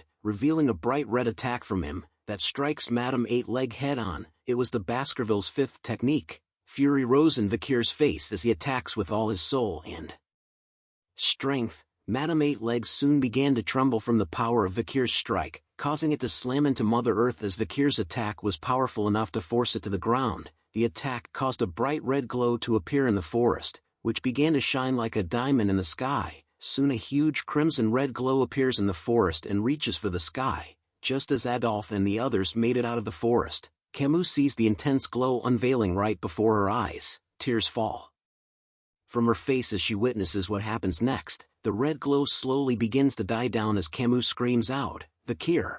Vikir is seen tied to a guillotine, awaiting his death as two bloodhound guards stood by his sides holding their swords up high. Vikir wore an expressionless face as he thinks about his final moments. But even in his final moments, his eyes were filled with an intense red glow as he stares at something in front of him. Hugo was standing proud and tall as the moonlight casts light on him, as a platoon of bloodhounds stood behind him. Hugo slowly raises his hand in the air while his eyes glowed bright red in the night. His eyes released an intense glow and glare as he pushes his hand in a downward motion. The sound of a sharp blade meeting flesh and bone was heard in the night as blood was seen splattered in the sky. Vikir's vision of Hugo and the others were now at a low viewpoint as everything started to look hazy. Blood soon filled his vision as he looks at the numerous red stares from his once former family members. Hugo slowly walks away from Vikir as his vision was almost filled with blood. But his eyes were still focused on Hugo's head as he left Vikir alone. "Hugo, so in the end you," muttered Vikir as his vision fades to black. Vikir then slowly opens his eyes after awakening from his dream. He stares at the ceiling and saw that he was in some sort of cottage. Bandages covered his face and body as he lay on a bed made of something while his neck was tied to a rope. He wonders what this place is. He thinks about how he didn't know how many days had passed, or how he had survived the battle against Madame Eight Legs. He recalls back to the moment when he had unleashed his most powerful attack on Madame Eight Leg, realizing that during that crucial moment, if Madame hadn't stopped in her tracks upon receiving a shock from the explosion's light, Vikir would have lost his life. Vikir slowly sits upright while holding his injured shoulder. He thinks about how his muscles, veins, and even bones were all injured. There wasn't a place in his body where he felt uninjured. Vikir didn't think this would be the extent of his injuries after receiving a hit head-on. He realizes that he had misjudged Madame's attack power so bad that he could even feel it in his bones. Vikir then holds onto the rope around his neck, wondering if it was because of this that caused him to have a neck ache that he was feeling now after the battle against Madame, but it was because of it that he was saved. Vikir started to think about the others, and wondered if he could consider it as going according to plan. His plan of escaping Hugo's watch was a success as, besides Adolphe and Camus, many other witnesses could prove his death, allowing Vikir to not worry about his death being proven. Vikir exits the cottage tent and notices something. He sees barbarians of different ages and genders walking around. He recognizes it as the balak's camp called balak, and he wonders if he was being held captive in their camp. Vikir thinks about how he was in the midst of the camp that belongs to the natural enemies of the Baskerville clan, which was bad for him as he couldn't run away with his ruined body. A voice shouts out saying, "Hurry up! Walk," just as a group of prisoners appeared behind Vikir with their hands bound together. A female barbarian was holding the rope attached to 4 of the men's necks as prisoners while shouting at them that if they don't move quickly they would die from the wolf's bite. Vikir watches them from a distance and was surprised as he recognizes their faces as people who were soldiers from the Baskerville and Morgue clans. He watches them leave thinking about why he was not being executed. A foot appears behind him saying that he was up. Vikir looks back and sees a punk rock hairstyle barbarian male asking him if he could speak balak. Vikir recognizes the barbarian as Ahun, the barbarian holding the dart blower who tried to attack him from the bushes a few days ago. Ahun tells Vikir that he should be thankful that he wasn't going to end up with the same fate as the prisoners he had just seen. Ahun then smirks right in the face of Vikir's, asking him how he felt watching his comrades walk towards their death, and that he must be in despair since he could not do anything with that crippled body. With an evil smile on his face, Hunt tells Vikir that if he weren't the commander's pet dog, he would have boiled Vikir right away. Hearing the words pet dog triggered something deep within Vikir's soul. He visualizes Hugo's face with his hands filled with chains and a dark aura. The chains were slowly suffocating Vikir as his body was slowly being covered by the chains and dark aura. Hunt suddenly felt an immense pressure, wondering what it was. He looks at Vikir and sees that his eyes were filled with murderous intent and that his haki was extremely strong. One Piece reference. Ahu responded with a punch to Vikir's face, calling him an arrogant bastard. The punch left Vikir on the ground trembling slightly as he didn't respond back. Hunt leaves him alone, telling Vikir that he should stop standing there and go find his owner, who was at the end of the rope. Vikir slowly got up and looked at Hunt walking away. His eyes were filled with revenge as he had memorized Hunt's face and swore to get his revenge once his body recovers.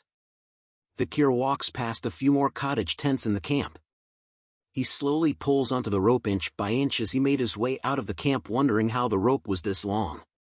He walks a bit further but soon notices that he had walked quite a fair bit but still couldn't see the end of the rope, which causes him to wonder if his owner was actually at the end of the rope. All of a sudden the rope tightens itself. Vikir notices that the rope was being pulled in a certain direction. He sees that the end of the rope was leading into a pool of water, where Ayan was seen submerged inside. She was holding onto the end of the rope but remained silent. Vikir and Ayan were soon entering an awkward staring contest with one another, as Vikir stood on land while Ayan was submerged in the waters. She gives him a wide smile before telling him to lie down. Vikir was suddenly pulled forward by her. As his head was pulled forward by Ayan, a certain object went through the spot where his head was originally. An arrow lands on a tree. Ayan came out of the water and shouted at a group of children, calling them brats and telling them to go practice somewhere else. Meanwhile, Vikir was just laying on the ground motionless. Ayan then turns to him to thank him for setting her free at the slave auction. She points a finger at Vikir, telling him that she was the kind to return kindness twofold while returning tenfold when it comes to revenge, and since he had saved her once before, she had now saved him twice. Vikir wondered where the twice came from. She explains to him that she had gone back for him after his fight with Madame Eight Legs, and if she didn't do that he would have died, so he needed to be thankful that she was tenacious. Vikir then asks her if she was the one who had set up the rope attached to his neck. But Ayan simply smiled at him as he asks her another question about the reason why she was keeping him alive. The rope tightens around his neck, which catches Vikir's attention, while Ayan informs him that she noticed that Vikir seemed to be in a high position within his party. While pulling his rope, Ayan tells him how she wonders how much his party would pay for him. Vikir starts to grow nervous as he thought that he was in trouble. He knew that if the Barbarians started hostage negotiations with the Baskerville clan, his original plan of escaping Hugo's watch would have become meaningless. He thinks deeply about what he should do in this situation. Ayan flashes a smile and chuckles. She asks Vikir about what he was thinking and if he had felt a sense of hope. But CK. Ayan tells Vikir that unfortunately, he wasn't going back to his party as she pulls him closer while slowly taking out a blade from her thick juicy thigh. She cuts the long rope while telling Vikir that he was going to be her slave. Lucky man, but Vikir was actually glad to hear that. Ayan then points her blade towards Vikir, telling him that they should decide on their titles first and that Vikir should call her master. Sorry lady, but our hero ain't a beta, is a goddamn alpha, am I right, viewers? But Vikir doesn't respond at all and just remains silent like a giga chad. Ayan laughs and tells him that she liked his rebellious eyes and that it would be fun taming him. Ayan then sheets her blade back into its cover on her thigh. She looks forward and tells Vikir that before they get into the taming, they had to go somewhere else first. Vikir then asks her where they were going. Ayan smiles happily as the sunlight brightens her face. She tells Vikir that it was obvious. Vikir had to give his greetings when he stepped into someone else's land. A cottage tent is seen with skulls hung around, and on top of it, an arrow is pierced through the thick skull of a dead crocodile. Ayan informs Vikir that they will be visiting the village head, which is the matriarch, just as a fierce mommy-looking barbarian woman is seen sitting on top and around the dead bodies of animals who had their skulls pierced by a single arrow. Vikir and Ayan were now walking back through the camp of the balaks together. Ayan explains to Vikir that if he didn't have a place to sleep, you could just sleep under friend's hammock, and if he was ever hungry, he could get food from someone who was more affluent. Ayan tells him that this was how the balaks were living as. She turns to Vikir and informs him that their way of life may mean nothing to outsiders, but to the people who lived here it was a very homely place, and that it would be good for Vikir to get used to their way of living. But Vikir commented that he noticed that the balaks had no regard for private assets. Ayan then informs Vikir that they had arrived at the matriarch's house, which was the cottage tent covered with skulls shown before. Ayan entered the house first and informs her mother that they were here. As Vikir entered the house he catches the word mother. Ayan's mother stood up saying, "You're here." She takes note that Ayan had brought back the empirical boy that she was talking about every day. Hearing this made Ayan fluster as she tells her mother that she didn't talk about Vikir every day. Vikir connected the dots in his head after seeing that Ayan was the matriarch's daughter of the Balak tribe, which might be that her mother was the Night Fox. The Night Fox was the female Balak warrior who had scarred Hugo's nose bridge, and was the reason behind why Vikir could not cross the Le Rouge et Le Noir mountains landscape. Vikir thinks about his past self and wondered what would happen to his past version if he had gone up against her. He started to experiment in his head about his chances if he were to fight her in head-on combat, which ended up in 0%. He then thought of his chances of winning if he went through the assassination route, but realized that it was still at 0%. Vikir gulps nervously as a sweat drop drips down from his face after imaging those situations in his head. Seeing the Night Fox's intense deadly aura up close made him realize that if he had run away, his chances were only a mere 20%. But the 20% would only be referring to his survival rate. The Night Fox takes a look at Vikir's face and tells him that he had seen his face before. Vikir wondered nervously if she had realized that he was from the same bloodline as Hugo by instinct, but the Night Fox brushes it off by saying that most Imperial men look the same.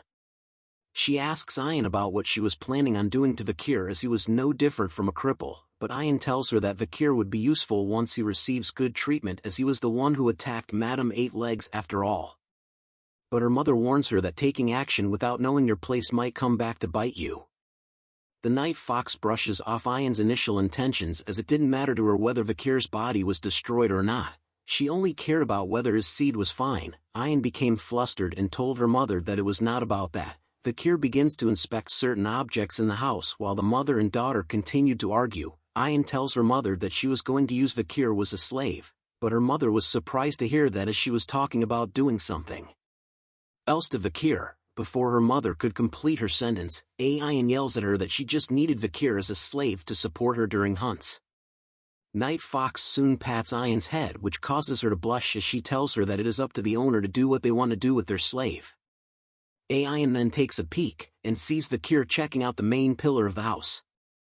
They soon left the house and went to walk back to the forest. As they walked together, Vikir tells Ayan that he had a question. He asks her what her name was, causing Ayan to yell at him about suddenly asking a question all of a sudden and how he dared to ask questions as a slave. But Vikir informs her that he does not intend to call her his master, which was why he asked what her name was.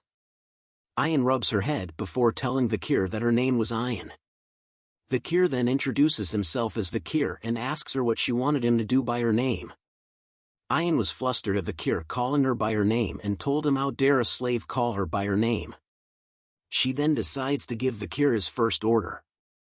Ayan points her finger at her and shouts out that his first order was to build a house that he will be living in from now on. Ayan thinks mischievously about how Vikir was acting too arrogant as a slave, and that there was no way an imperial bastard like him would know how to build a house. She continues to think that ordering a slave around was part of a master's competency and that she needed to use this chance to rebalance the hierarchy between them. Meanwhile, Vikir was thinking about the first order of building a house. He smiles and says that this was going to be fun. After some time we see Ayan standing still with her hands behind her back wearing a stunned expression on her face. Vikir points to a makeshift tent and tells her that he had carried out her order. She looks at the tent that Vikir built and wondered why he was so good at building tents. She thought that he would have struggled to build a house because of his injured body. Ayan turns around to look at the building materials that she brought over. She thinks that since he managed to build the house, there was no use for the items that she had brought with her. Vikir was happy with the house he built as he thought that it had been a while. He recalls his past memories during the time of destruction when swordsmen were only good at wielding swords, which was why they couldn't survive. So in order to survive in extreme situations, one would need to learn a variety of survival skills. Ayan inspects the drains that Vikir had dug out and commented that they were perfect too. Vikir informs her that the matriarch's tent looked unstable. This catches Ayan's attention as it was about her mother.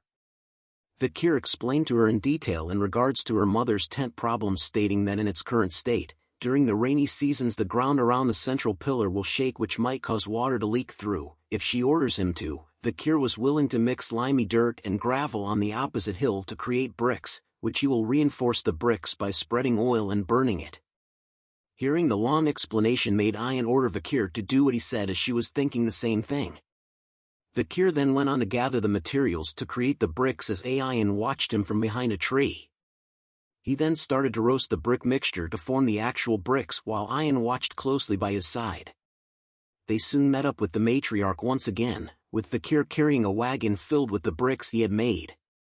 Night Fox was surprised to learn about her house problems from them.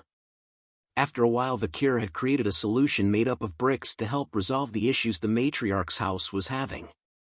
The matriarch tells them that she was frustrated because of the numerous amount of times she had tried to repair the roof. Water would still be leaked through. She now realizes that the main problem was the main pillar. She tells Vikir that he had done a good job while informing her daughter that she had picked up quite a useful mail. She then instructs Vikir to go around the barracks to take care of tedious matters such as this. Ayan remains silent while looking concerned at Vikir nods his head upon hearing her mother's command.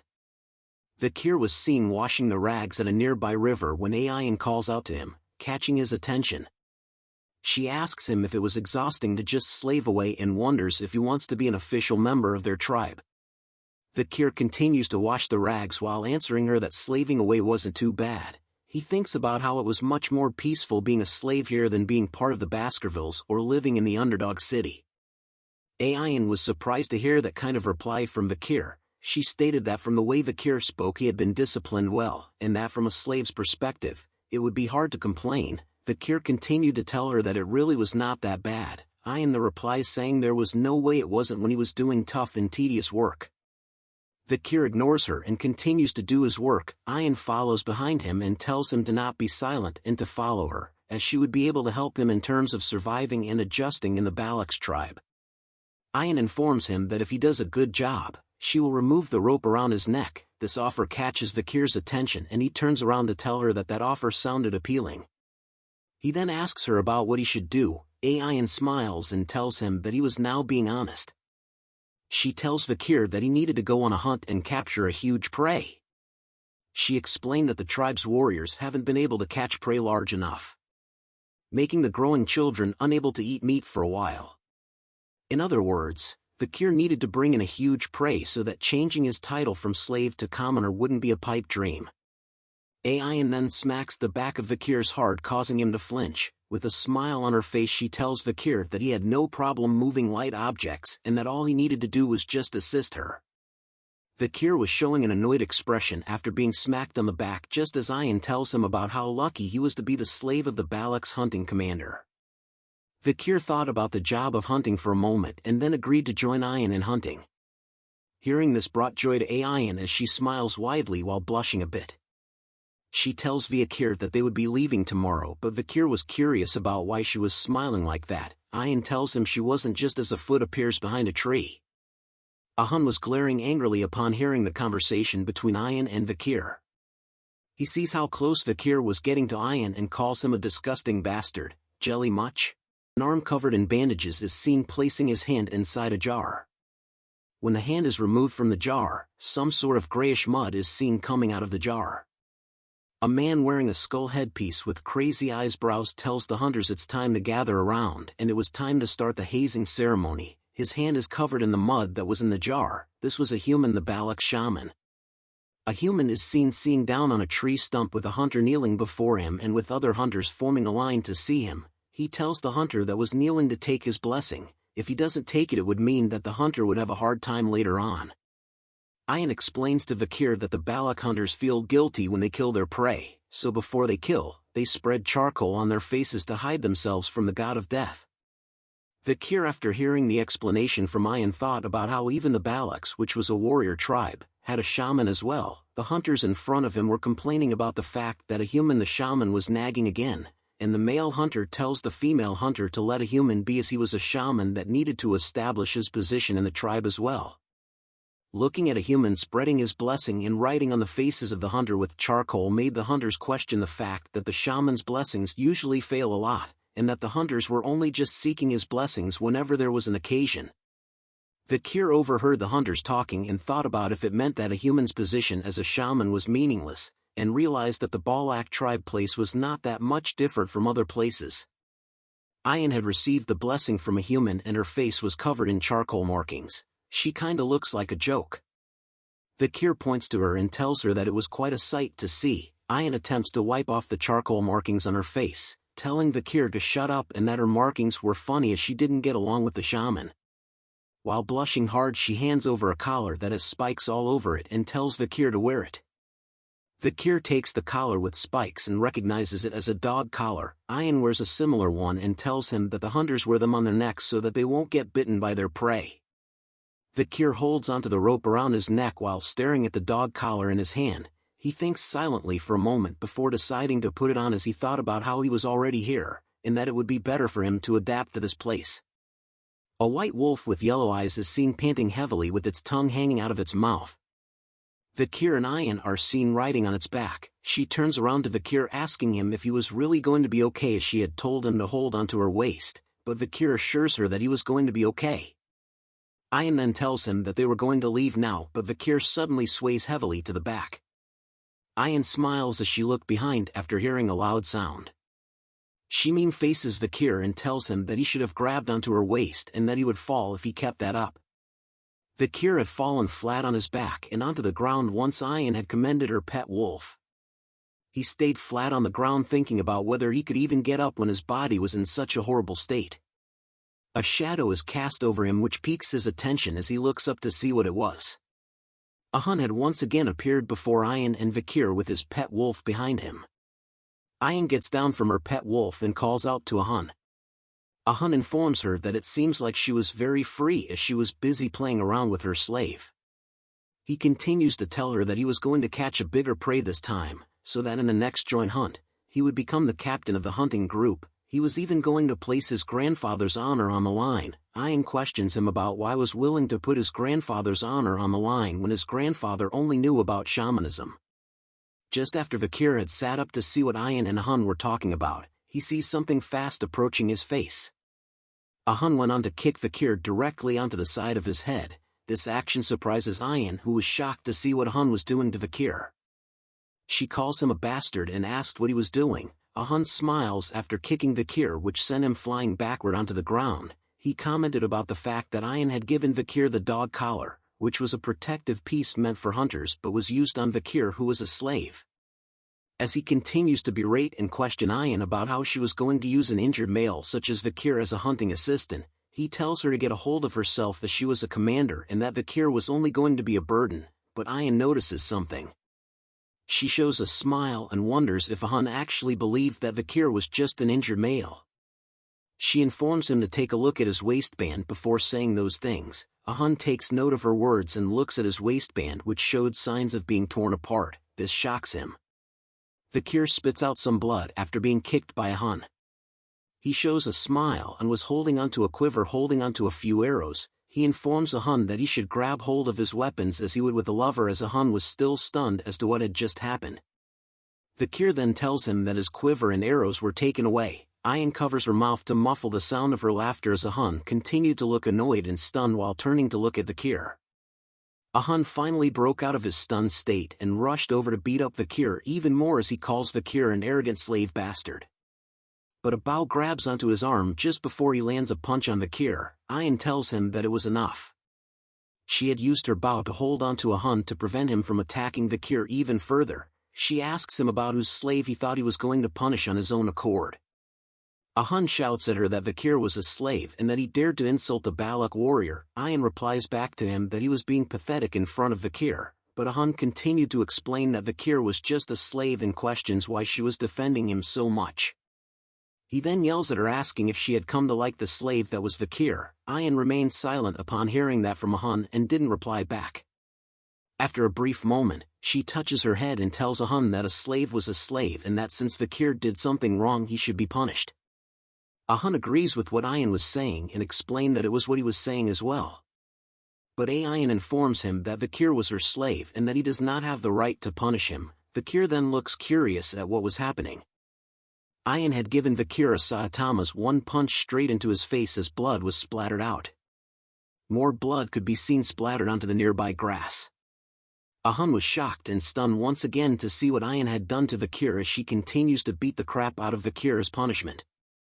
Ayan had finally stopped her punishment as Vikir falls onto the ground with a heavy sound. She then looks at Hun with her eyes glowing brightly while Vikir lies flat out on the ground in front of them. She asks Hun if he was happy now. She tells Hun that she knew that he was upset as he was not able to catch a maiden for himself previously during the ambush with the Morg clan, as her fist was covered with Vikir's blood that was enough to drip down from her hand. Her rage explodes in a mad fury as she tells Hun that she would beat him up once he did the same shit to her slave again, with her eyes glowing brightly while her hand was still covered in Vikir's blood. Hun was too stunned to speak as Ayan asked if he got it. He tells her that he got it as Vikir continued to lie on the ground without even a single muscle moving. Some time had passed after the incident with Hun. Ayan peeks behind with a sad and nervous look on her face. Vikir was behind her with injuries covering his face. They moved slowly through the forest on the back of Ayan's pet wolf. She then asks Vikir if her punishment had hurt and if he was angry, but Vikir remained silent and did not respond to any of her questions. She then explains to Vikir that she needed to have him punished as Hun was a petty and stubborn guy, and that beating up Vikir as a punishment was the only way to stop his petty retaliations. Vikir remains silent even after Ayan explained her actions. She then asks him about why he was not replying to her. After a while Vikir finally replies to Ayan and states that it was because her punishment hurts. Ayan's eyes open wide as she hears his words. Ayan instantly does a headstand to spin around in the air as Vikir looks at her. She grabs onto Vikir's face, quickly asking a bunch of questions. She asks him if it hurts a lot, or if it was bad, and whether his life was in danger.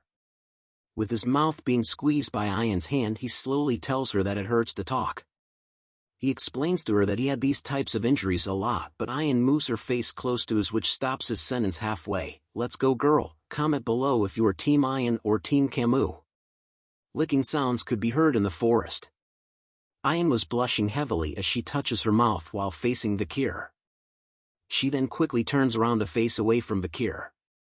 Her eyes are shown to be intensely red as she tells Vikir that she knew that she was right about him and that even though he was an imperial bastard, Vikir had shown promise.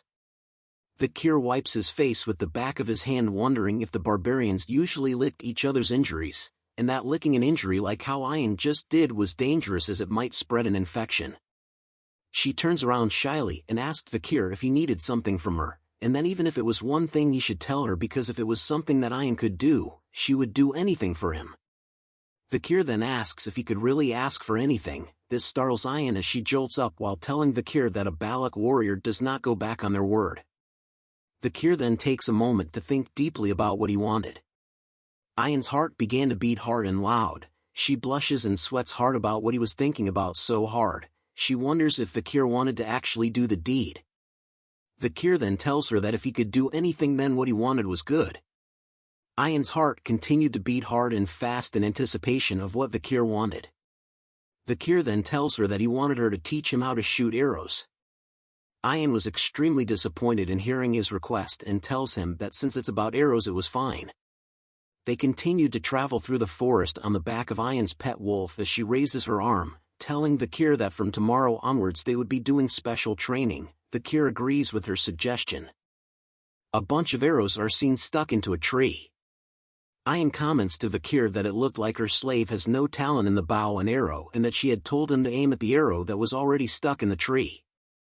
Vikir was drawing the string of the bow with sweat dripping down his face as he calls out to Ayan.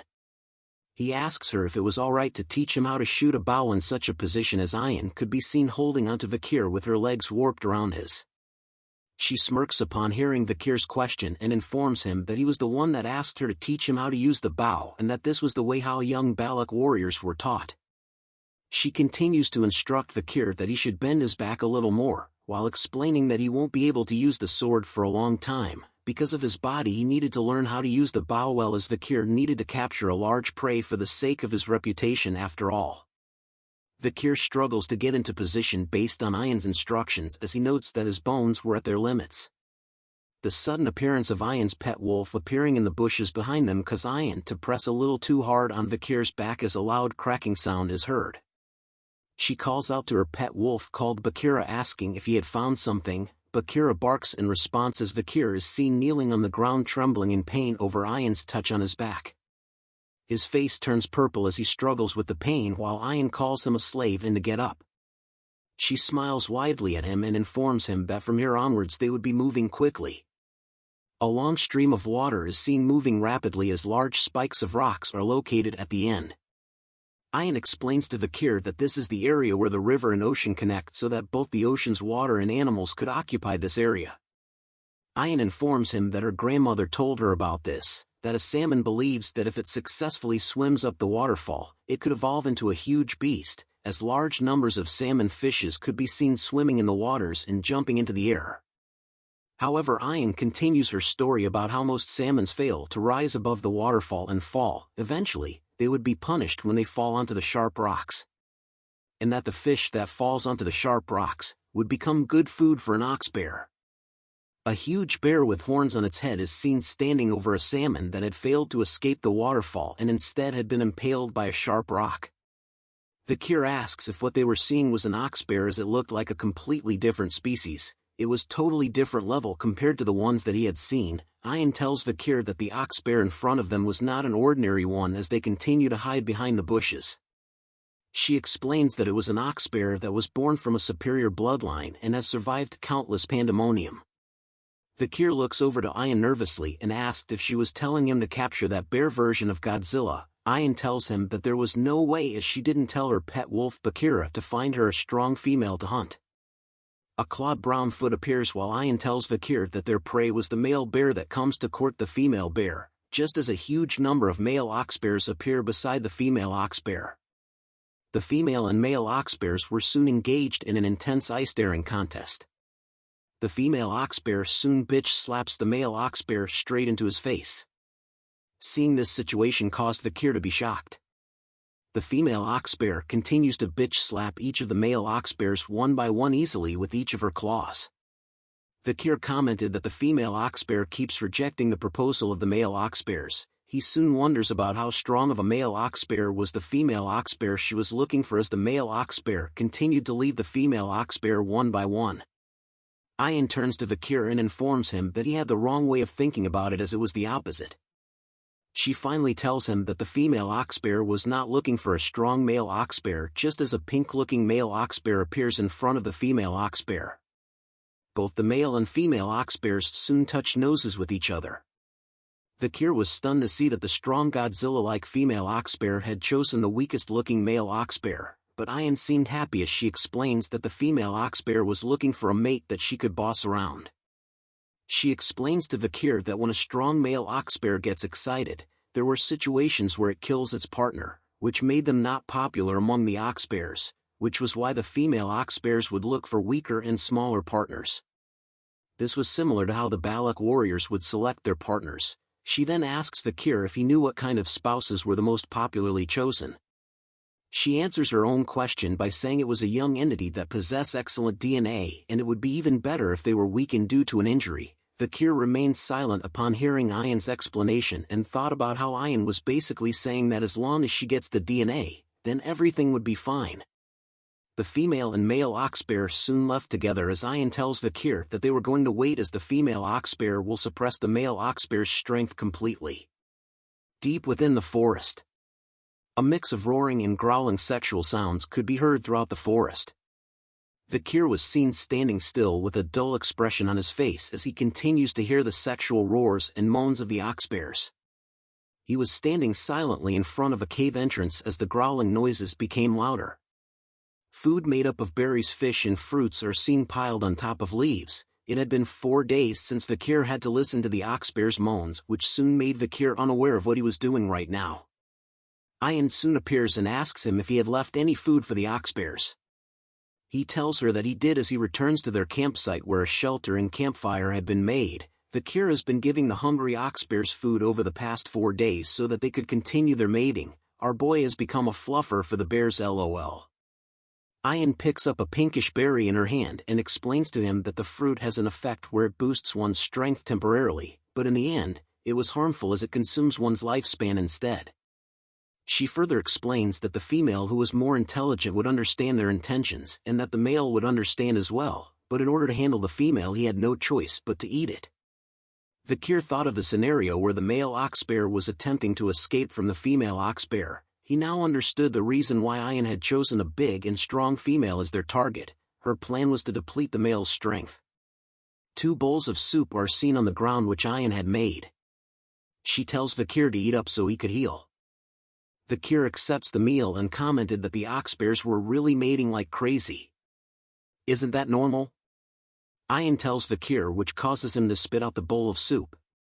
She giggles at Vikir's reaction and tells him that all male balaks were like that, but guessed that imperial males like Vikir weren't, and then she guessed that since he came from a geeky country, it meant that Vikir couldn't mate as the crazy oxbears could. Ian continues to taunt Vikir, asking him if he could do it like the oxbears as he wipes the soup off his face. She leans closer to Vikir, playfully teasing him and asking if he could. A fierce loud roar soon catches Ian's attention. Vikir was alarmed to see Ian's reaction as she quickly grabs onto her bow, telling Vikir to get ready as the fierce roar continues to be heard. She noted that the female oxbear had finally been impregnated as the female oxbear is seen towering over the collapsed body of the male oxbear. Good job bro, you tried your hardest. The female oxbear lets out one more loud and fierce roar into the air that causes it to shake. The fierce roar causes the male oxbear to run away from the cave in a hurry. Vikir and Ian are seen sitting on the branches of the tree. Vikir then asks Ian about why the female oxbear was chasing the male oxbear away. She explains that an oxbear that has finished mating is no different from a competitive predator who has intruded a territory and that it was a warning to the male oxbear to never come back. Vikir understands and commented that the female oxbear wants to sleep since she had used her strength and has not slept for the past 4 days as he looks at Ian. Ian looks at him and tells him that the female oxbear would hide herself in a safe and remote place and that from here onwards they would find her traces and chase after her quietly. As Ian prepares her bow and arrows, she tells Vikir that once the female oxbear starts to go to sleep, that was when they would start their hunt. Up in the snowy mountains, Vikir's legs could be seen walking through the mountains. Ian and Vikir are seen riding on Vikir's back between 2 large pillars of stone. Vikir commented that the female oxbear would be tired but is moving so far away. Ian tells him that she was finding a place that has the least number of threats that the forest possesses, and that the place where they were was cold, making sure that mosquitoes that suck bones or blood could not live here. Vikir then asks Ian if the female oxbear knew about those facts and came here knowing that. Ian tells him that the female oxbear's intelligence is quite high and that its acquired knowledge is better than its instincts. As they continued to follow the trail of the female oxbear, Vikir could start to feel the coldness of the area due to his body's condition as he covers his body with his arms. Ian turns around to ask if Vikir was feeling cold and that if he was, he could put his body closer to hers, but Vikir tells her that he was fine. Ian warns him that his body temperature could decrease, making his body become stiff, and when his body becomes stiff it might get in their way when they start hunting. She then asks if he plans on getting in her way. Vikir thinks deeply about the facts Ian had stated, thinking that it was a rational reason, and wonders if she was capable of making such rational decisions. He soon agrees and hugs tightly onto Ian's body, causing her to jolt up and blush heavily. Ian soon grew nervous and thought to herself that she was only doing this because she was concerned for her slave's health and that it was the duty of a master to look after their slave. Bakira soon notices something up ahead. He lets out a fierce growl which catches both Ian's and Vikir's attention. They soon noticed that the female oxbear footprints on the ground soon disappeared halfway.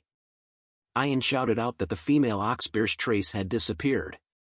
She turns to look around and wondered where the female oxbear had disappeared to, just as a pair of red eyes appear in the shadows right behind Ayan. Something fast was approaching Ayan at a high speed. She soon realizes it and turns to see what it was. It was the female oxbear. She launches straight towards Ayan at full speed with her claws close to Ayan while letting out a devastating roar.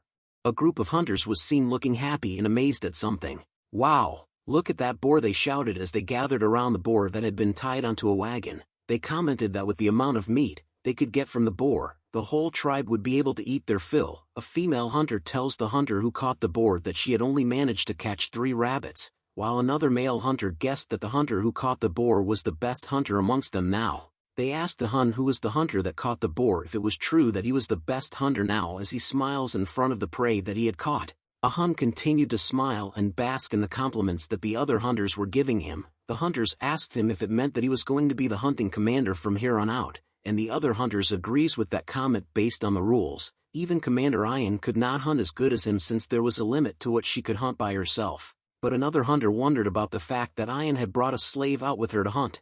Hearing this comment made a Hun chuckle as he informs them that the slave bastard she brought along with was just going to be a burden to her instead. A Hun tells the other hunters that Ayan will return without having even caught a single rabbit. We now return to the moment when the female oxbear launches an ambush attack on Ayan from the shadows. Ayan's face was filled with shock and surprise as she sees the clawed hand approaching fast through her face. But a hand appears on her body in an instant. Vikir had just barely pulled her away from the path of attack of the female oxbear. Pieces of her hair were blasted away as a nervous sweat drop drips down her face. Both Vikir and Ayan fell to the ground with a heavy sound which surprises Bakira, her pet wolf, even more. Bakira growls fiercely at the female oxbear that had ambushed its master. Bakira lets out one final woof and leaps onto the female oxbear. Vikir and Ayan continued to lie on the ground as Vikir holds Ayan with both of his arms around her body. He asks her if she was okay. Ayan tells him that she managed to survive thanks to him and thanked Vikir for saving her. As Bakira fought the female oxbear head-on by itself, Vikir asks Ayan if the female oxbear was luring them instead. He commented that the female oxbear had a cunning intellect that surpasses other monsters. Vikir now understood why the picky female would choose the male oxbear. He continues to Ayan that they could not avoid a head-on battle while Ayan thought to herself about the fact that she had gotten help from the slave making her dignity as his master drop. She then calls out to Vikir, her slave, and tells him to rest idly behind her, which catches his attention. She prepares her bow and arrow with a determined look on her face, and she tells Vikir that she was going to show him the dignity of his master. Some time has passed as Vikir is seen with a dull expression on his face. He looks up to see that Ayan and Bakira were both leaping between the 2 walls of ice and commented that he was a slave that was lazing around while the master was working. But he was impressed with the way of the balak slaves as they were quite unique, as Ayan could be seen sending 2 arrows towards the female oxbear. Her attacks were successful as more arrows could be seen on the back of the female oxbear as it tries its best to run away from her with its mouth dripping with saliva. "The sin of acting indecent before my slave you'll pay, oxbear," Ayan shouts as she chases after the female oxbear. Just as she was about to send another arrow towards the female oxbear, it retreats into the stone wall. But Ayan's eyes were still filled with focuses as she tells the female oxbear if it thinks that it will be able to avoid her attack by hiding behind an object. As she draws the string of her bow, Ayan's arrow began to flash bright blue with an intense aura. A good arrow would pierce through steel, but if it doesn't want to pierce through anything, it wouldn't even pierce through a leaf, she says. She unleashes her attack towards the boulder, but the arrow deflects upon hitting it. But the aura that was inside of the arrow was able to pierce through the boulder and through the female oxbear that had went inside to hide. It coughs out blood as the aura hits its body. Vikir was alarmed to see that the oxbear that was hiding behind the rock was actually attacked by Ayan's arrow. He speculates that the wave of aura from the arrow had passed through the boulder precisely and pierced through its target. He stares at the back of Ayan's while thinking about the archery skills that you could call an art form and the hunting skills that can strangle one's prey without any flaws. Vikir continues to comment that Ayan, when judged by her skills, she might surpass Kamumor, just as Ayan turns around with a smile on her face asking Vikir if he had seen what she had done. A massive amount of blood is seen dripping onto the ground, causing a pool of blood to appear. The female oxbear continues to breath heavily with blood still dripping off its mouth. The female oxbear decides to come out from its hiding place and rushed fiercely towards Ayan and Bakira in a mad frenzy, but Ayan simply sent even more arrows straight into its face. With one of its eye pierced by Ayan's arrow, it still continues to charge towards Ayan without stopping as Ayan tells it if it thinks whether it could go up against her arrows. Ayan then pulls back the string of her bow with an arrow filled with her aura. She tells the female oxbear that an arrow filled with her sincerity could even break a castle wall, she says, as her blue aura filled everything from her body to her arrow. She finally unleashes the Giga Chad arrow that looked Goku's Kamehameha. The female oxbear finally stood still with fear in its face as Ayan's bright light is shown on its face, but with its remaining eye still filled with determination, it bends its head, like Beckham, to dodge Ayan's powerful arrow attack. Ayan was too stunned to speak after witnessing the female oxbear dodge her attack. The female oxbear slams hard enough Ayan and Bakira, causing both of them to be flung up high in the air. After being smashed by the oxbear, Ayan rolls and tumbles away on the ground. She lays flat on the ground for a moment without an inch of muscle even moving, but she soon awakes and opens her eyes while thinking. She recalls a memory of her mother who told her that when a beast with dull senses nears death, they can sense the killing intent of a person. Ayan thought about how she was careless, thinking that she had cornered it perfectly, but didn't expect that the last arrow she shot with righteousness was dodged that easily. Ayan grunts hard as she tried to pull herself off from the ground. But looky here, ladies and gentlemen, the female oxbear she tried to kill was right in front of her face, with its only remaining eye glowing a deep, angry red color. It laughs out loud and showed its fierce sharp fangs while salivating over the fact that it was going to eat our cutie pie Ayan. She could only close her eyes right before the attack as she knew that she was the prey now. "Are you done showing me what a master's dignity is like?" said Vikir. Ayan opens her eyes upon hearing that sweet-sounding voice of our badass main character as a teardrop appears in her eye. Vikir finally appears with his arms stretched out as he covers her from the impending female oxbear attack. "Not today, Pendejo. Now it's my turn," Vikir says with his one eye glowing bright red just like the female oxbear. His right arm started to change from white to a bright red color as he aims it directly towards the inside of the oxbear's mouth. With his hand covered in bandages and a red aura, it slowly rips apart as his sword skill Beelzebub reveals itself along with a tattoo.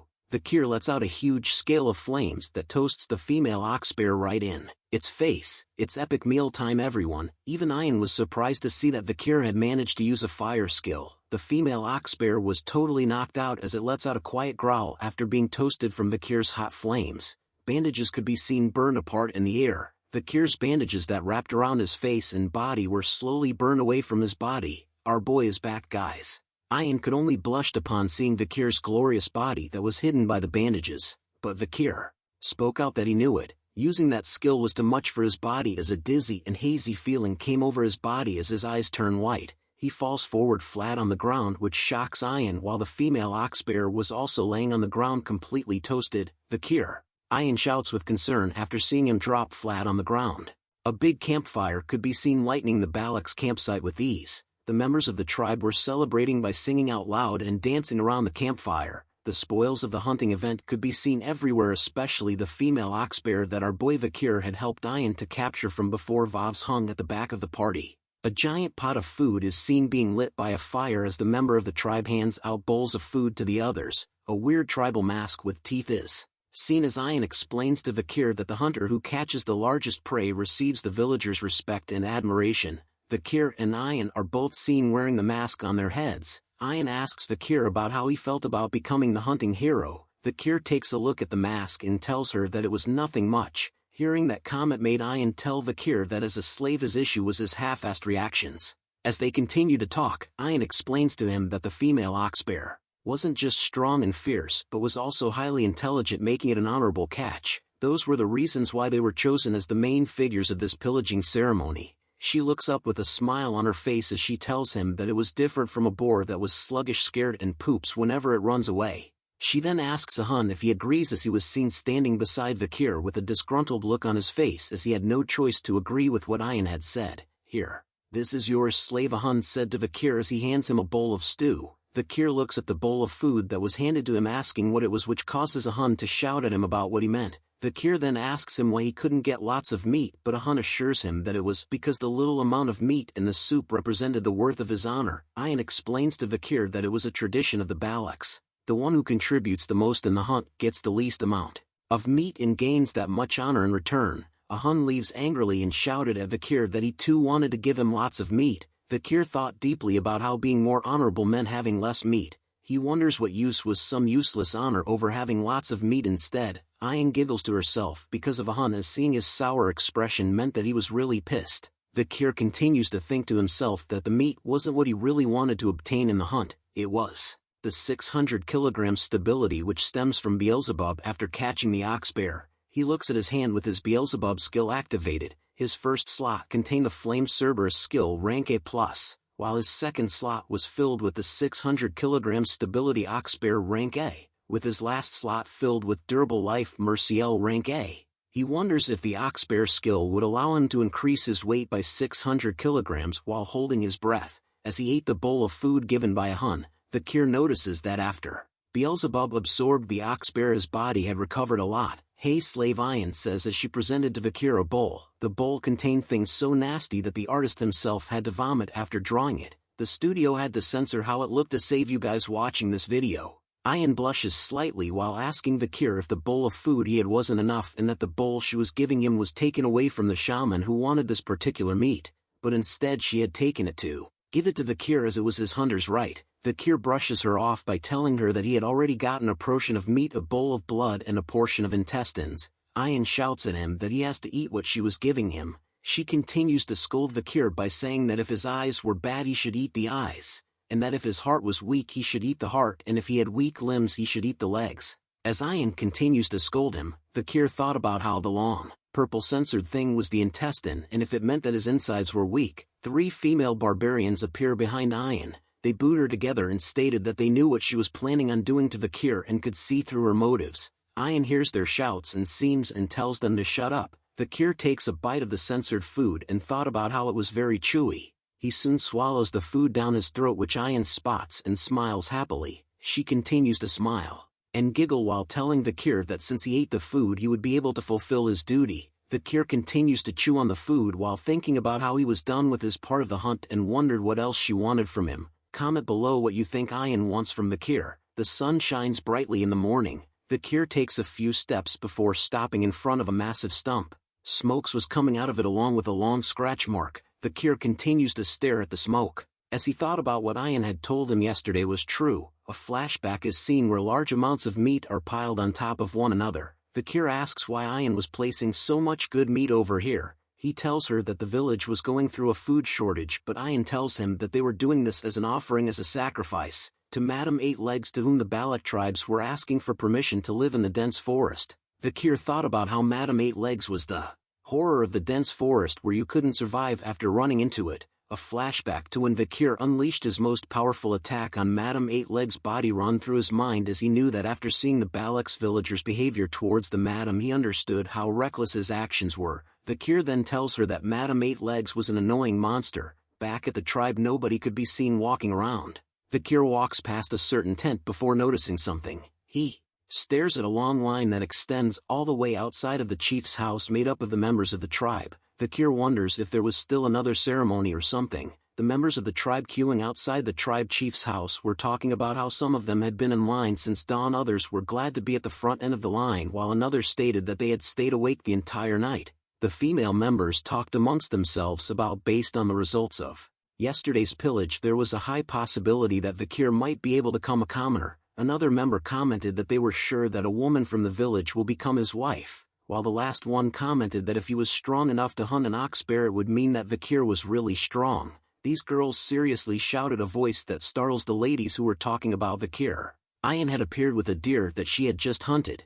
She tells them that she had given Vikir that specific stew yesterday, and yet she sees that someone else was trying to take her property away. The girls continued to argue with Ayan over the fact that she should have left some of the stew for them as well, and that she was being so stingy for keeping it all to herself. Hearing their complaints made Ayan throw down her prey to the ground. She tells them that if they felt that it was unfair then they should set up a trap to catch one for themselves. The girls tells her that they had gone out there so many times already. They even shouted at Ayan that they had went to the Empire's border but there was no one there like Vikir. Hearing those words made Ayan upset as her face turned into a stone-cold killer's look. She readies her fist and warns them that there might be some in hell as her aura turned black all over. Seeing this caused the girls to scream out in fear and to run away from her. Ayan was glad that it was over with the girls as she touches her head. She spoke out loud about how she was waiting for Vikir to recover and that those cunning girls might take him away. Add onto the fact that she had fed him with the ox bear's penis in order to get Vikir to carry out his manly duties.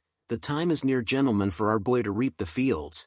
But Ian was unaware that Vikir had overheard what she was saying out loud as she turns around. Ian asks him nervously if he had seen or heard everything from before. Vikir gave out a mean face as he realized what part of the animal's meat was in the stew that he ate yesterday. Ian quickly changes the topic and mentioned to him that last night she had heard that her mother had called a meeting among the elders and that Vikir would be able to request something from her mother as the honorable hunter of the pillage.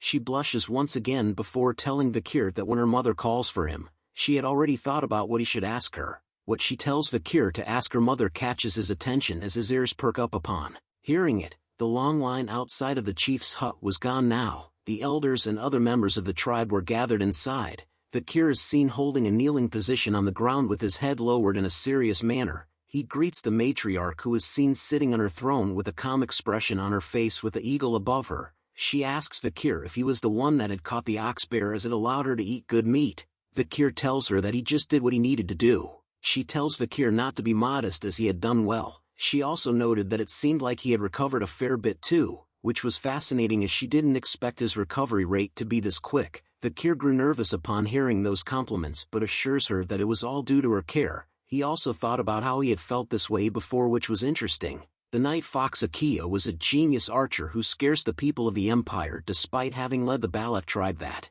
had less than 300 members. She was as dignified as Hugo but was warm and soft like a buttery croissant. Akia then tells Vikir that she should reward him for his contributions yesterday and was willing to change his status. She informs Vikir that he was no longer a slave but a part of their family. Hearing those words caused the shaman to cough a bit. Vikir notices this reaction and recalled that Ian had mentioned to him that the elders were dissatisfied about his status change. He looks at the shaman and recognizes him as the old man who smeared ashes on the hunters' faces as the Balak shaman called a Human, who was also a Hun's grandfather. Akia slowly stood up from her throne while asking Vikir to tell her what he wanted, as he was now officially a member of the Balaks. She offers him her hand and tells him that since he was part of the family, even though she did not give birth or raised him, she was willing to accept his request. Akia tells him that if he wanted a beautiful village maiden, then she would give him and his partner her blessing, or if he didn't want a partner, a slave would be fine too. Ian could be seen doing some Naruto hand seals with her arms towards Vikir, which translates to "You didn't forget what I told you, right?" Vikir could see her actions and takes a moment to close his eyes. He then tells Akia that he does have one request. She then tells Vikir to tell her comfortably while looking at Ian, as she noticed that she was signaling to Vikir like crazy and wondered if she really wanted him that badly. Vikir had a darkened expression on his face as he hesitated to ask what he wanted, but with a determined look on his face he tells Akia that he would like to bathe in the hero's spring. The elders and other members, including a Hun, were shocked to hear about what Vikir was requesting from their leader, while Ian was smiling from ear to ear. "The hero's spring," said Akia with a serious look on her face. "Are you aware of what you're requesting?" she said sternly to Vikir. Thanks for watching the latest part from the voice of Manhwa. Subscribe for more content and don't forget to comment below what you want to see in the future. Like and share for more.